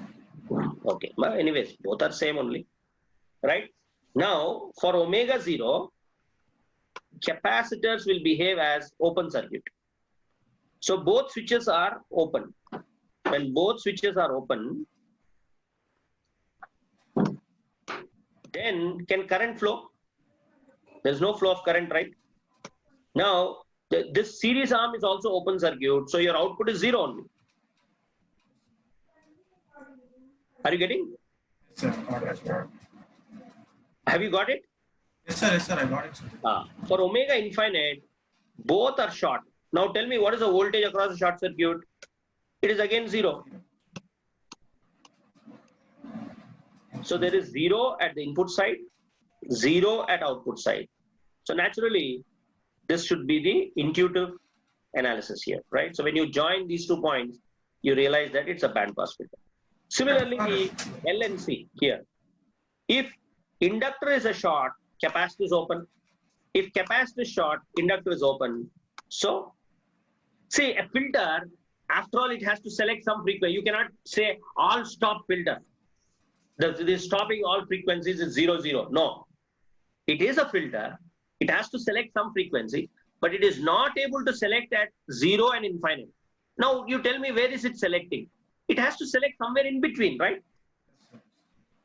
It is a filter after all. It is selecting somewhere in between. So that means it has to be a band pass filter. You cannot say it is an all stop filter. It's stopping everywhere, 0 and infinite. It is stopping at 0, it is stopping at infinite, and we are calling it as a filter. What do you mean by a filter? It has to select few frequencies, right? Sir, but for usually open circuit, we do not talk in terms of voltages, no, sir. Current is 0, we talk in terms of current, no, sir. Well, yeah, see, nothing, this circuit is paralyzed, no? Nothing is there in this circuit. The first switch is open. Can you see? This point and this point. This is in India, this is in America. There is no connection, first of all, to the output. The first input itself you have open circuited. There is no connection to the output. No, what is the output now? 0. But when the output is high, suppose there is a voltage here and there is an open circuit here, then this voltage will be V. There has to be some sort of connection between input and output. No connection is there. See, it's almost like one end you have removed. You have a cell phone battery, one end you have disconnected. What will happen to the load at the output side? 0 only, right? You have a doubt with this 0? No, sir. Now it got clarified, sir. Okay. Yeah. That's it, sir. Thank you. Yeah. Good evening, sir. Yeah, good evening. Sir, my doubt is in this only, sir. Why when omega equal to infinity, the answer is 0? For which problem? The band pass? No, for this only, sir. Yeah. In this slide only. See, here, there's a short here. There's a resistor. Yeah. Now, this whole voltage V is manifested here. Okay. Now, what is the voltage across a short circuit? What is the voltage across short circuit? You can take some current here. The voltage, according to Ohm's law, V equal to I into R. What happens if R is 0 here? R is 0. If R is 0, you have current, but the voltage is 0. Current is there in this loop. But what is the voltage? The voltage is 0 because V equal to I into R. If R is 0, naturally V is also 0. So the voltage across a short circuit is always 0. Okay, got it. Yeah, good. Sir, and could you please put that slide, voltage amplifier slide? I'll take a screenshot. I missed it. This screenshot he's sending, no? Yesterday's class, he told me he has given a PDF file. Yeah. It's there in the site. Okay, if you want, he says that the whole PDF file is giving you. Yesterday, he told me.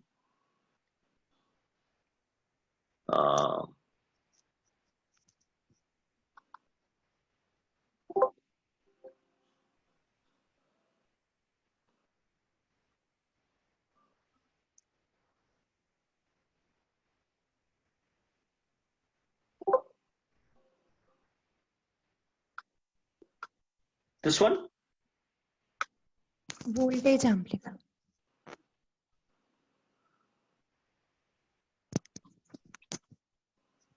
This one, this is a current amplifier, right? Yeah. Achha, just before this.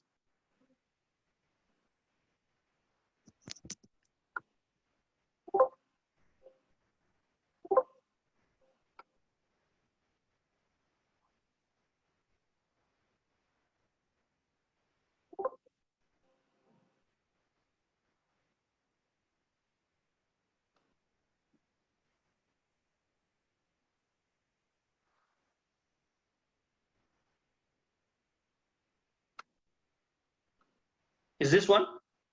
Yes, sir. Yeah.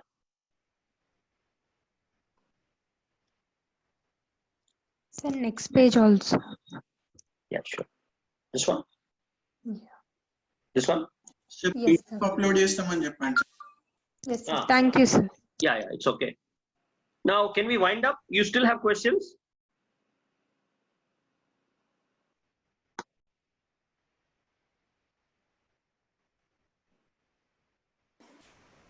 Hello, good evening, sir. Yeah, good evening. Sir, I had a doubt. Actually, you solved the problem. Sketch the output waveform for step input, pulse input, and square wave input. There was a RC circuit. Yes. Sir, you stressed multiple times on that it is after steady state, sir. I think you explained, but I missed why you did that, sir. Yeah, see, the point is, Yeah. whenever a waveform is given, Yes. suppose if that waveform has got a time period of 1 millisecond, Yes, sir. got 1000 cycles. You cannot do 2000 half cycles are there, 1000 cycles. You cannot do the problem 2000 times, even if you have to complete the frequency. Are you getting? Instead, the examiner mentions what will happen in the steady state, not in the transient. Yes. So in steady state, I have mentioned that after, if you wait for a very long time, then it will come to a point where in steady state, the Vx minus Vy, that voltage will always be equal to the input. That is a clue. Yes, sir. Yes, that was actually my second doubt. Why would the heights would be similar? That was my second point. Yes, a clamper circuit, you send it to any linear network, the height is always same, because in the capacitors charging and discharging, we have taken an example, 1 volt minus Yes, 1 sir. volt. 1 volt minus 1. Yeah. Yes, see, you cannot say that charging is more as discharging is less, because it's the same simple RC network. Yes, sir. Are you getting? Yes, So sir. it's obvious that the charging time constant and the discharging time constant both are same. Same. Yes, sir. In such an occasion, naturally the heights are matching with the input. Okay. Yes. Oh, good, Yes. good. Thank you Yeah, very much. lovely. Okay.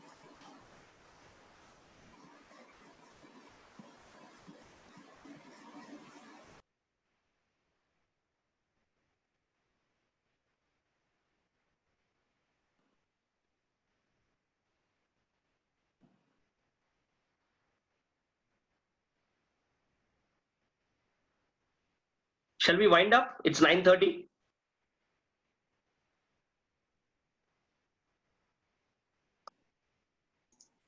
End కొట్టేయండి sir. Huh? End కొట్టేయండి. Ekkadundi end? So we will have a lot of talking to be done. Don't worry if you have not got a chance. Tomorrow, every day, half an hour we will sit. So you can always ask me, right? Thank you very much and good night.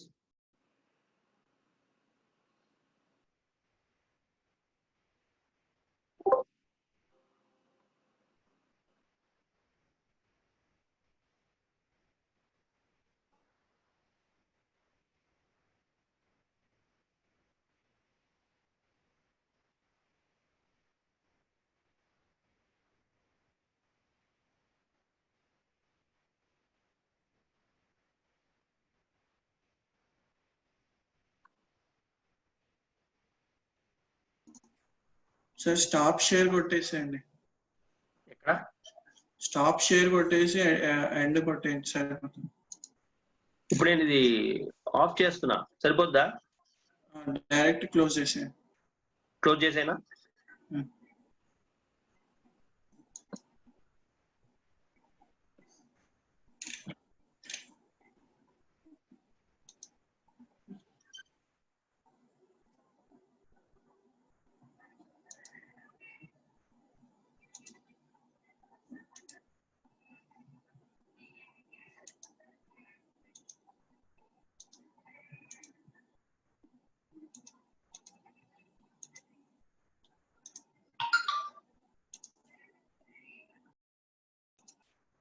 ఇంకా నువ్వు కూడా exit అవ్వు.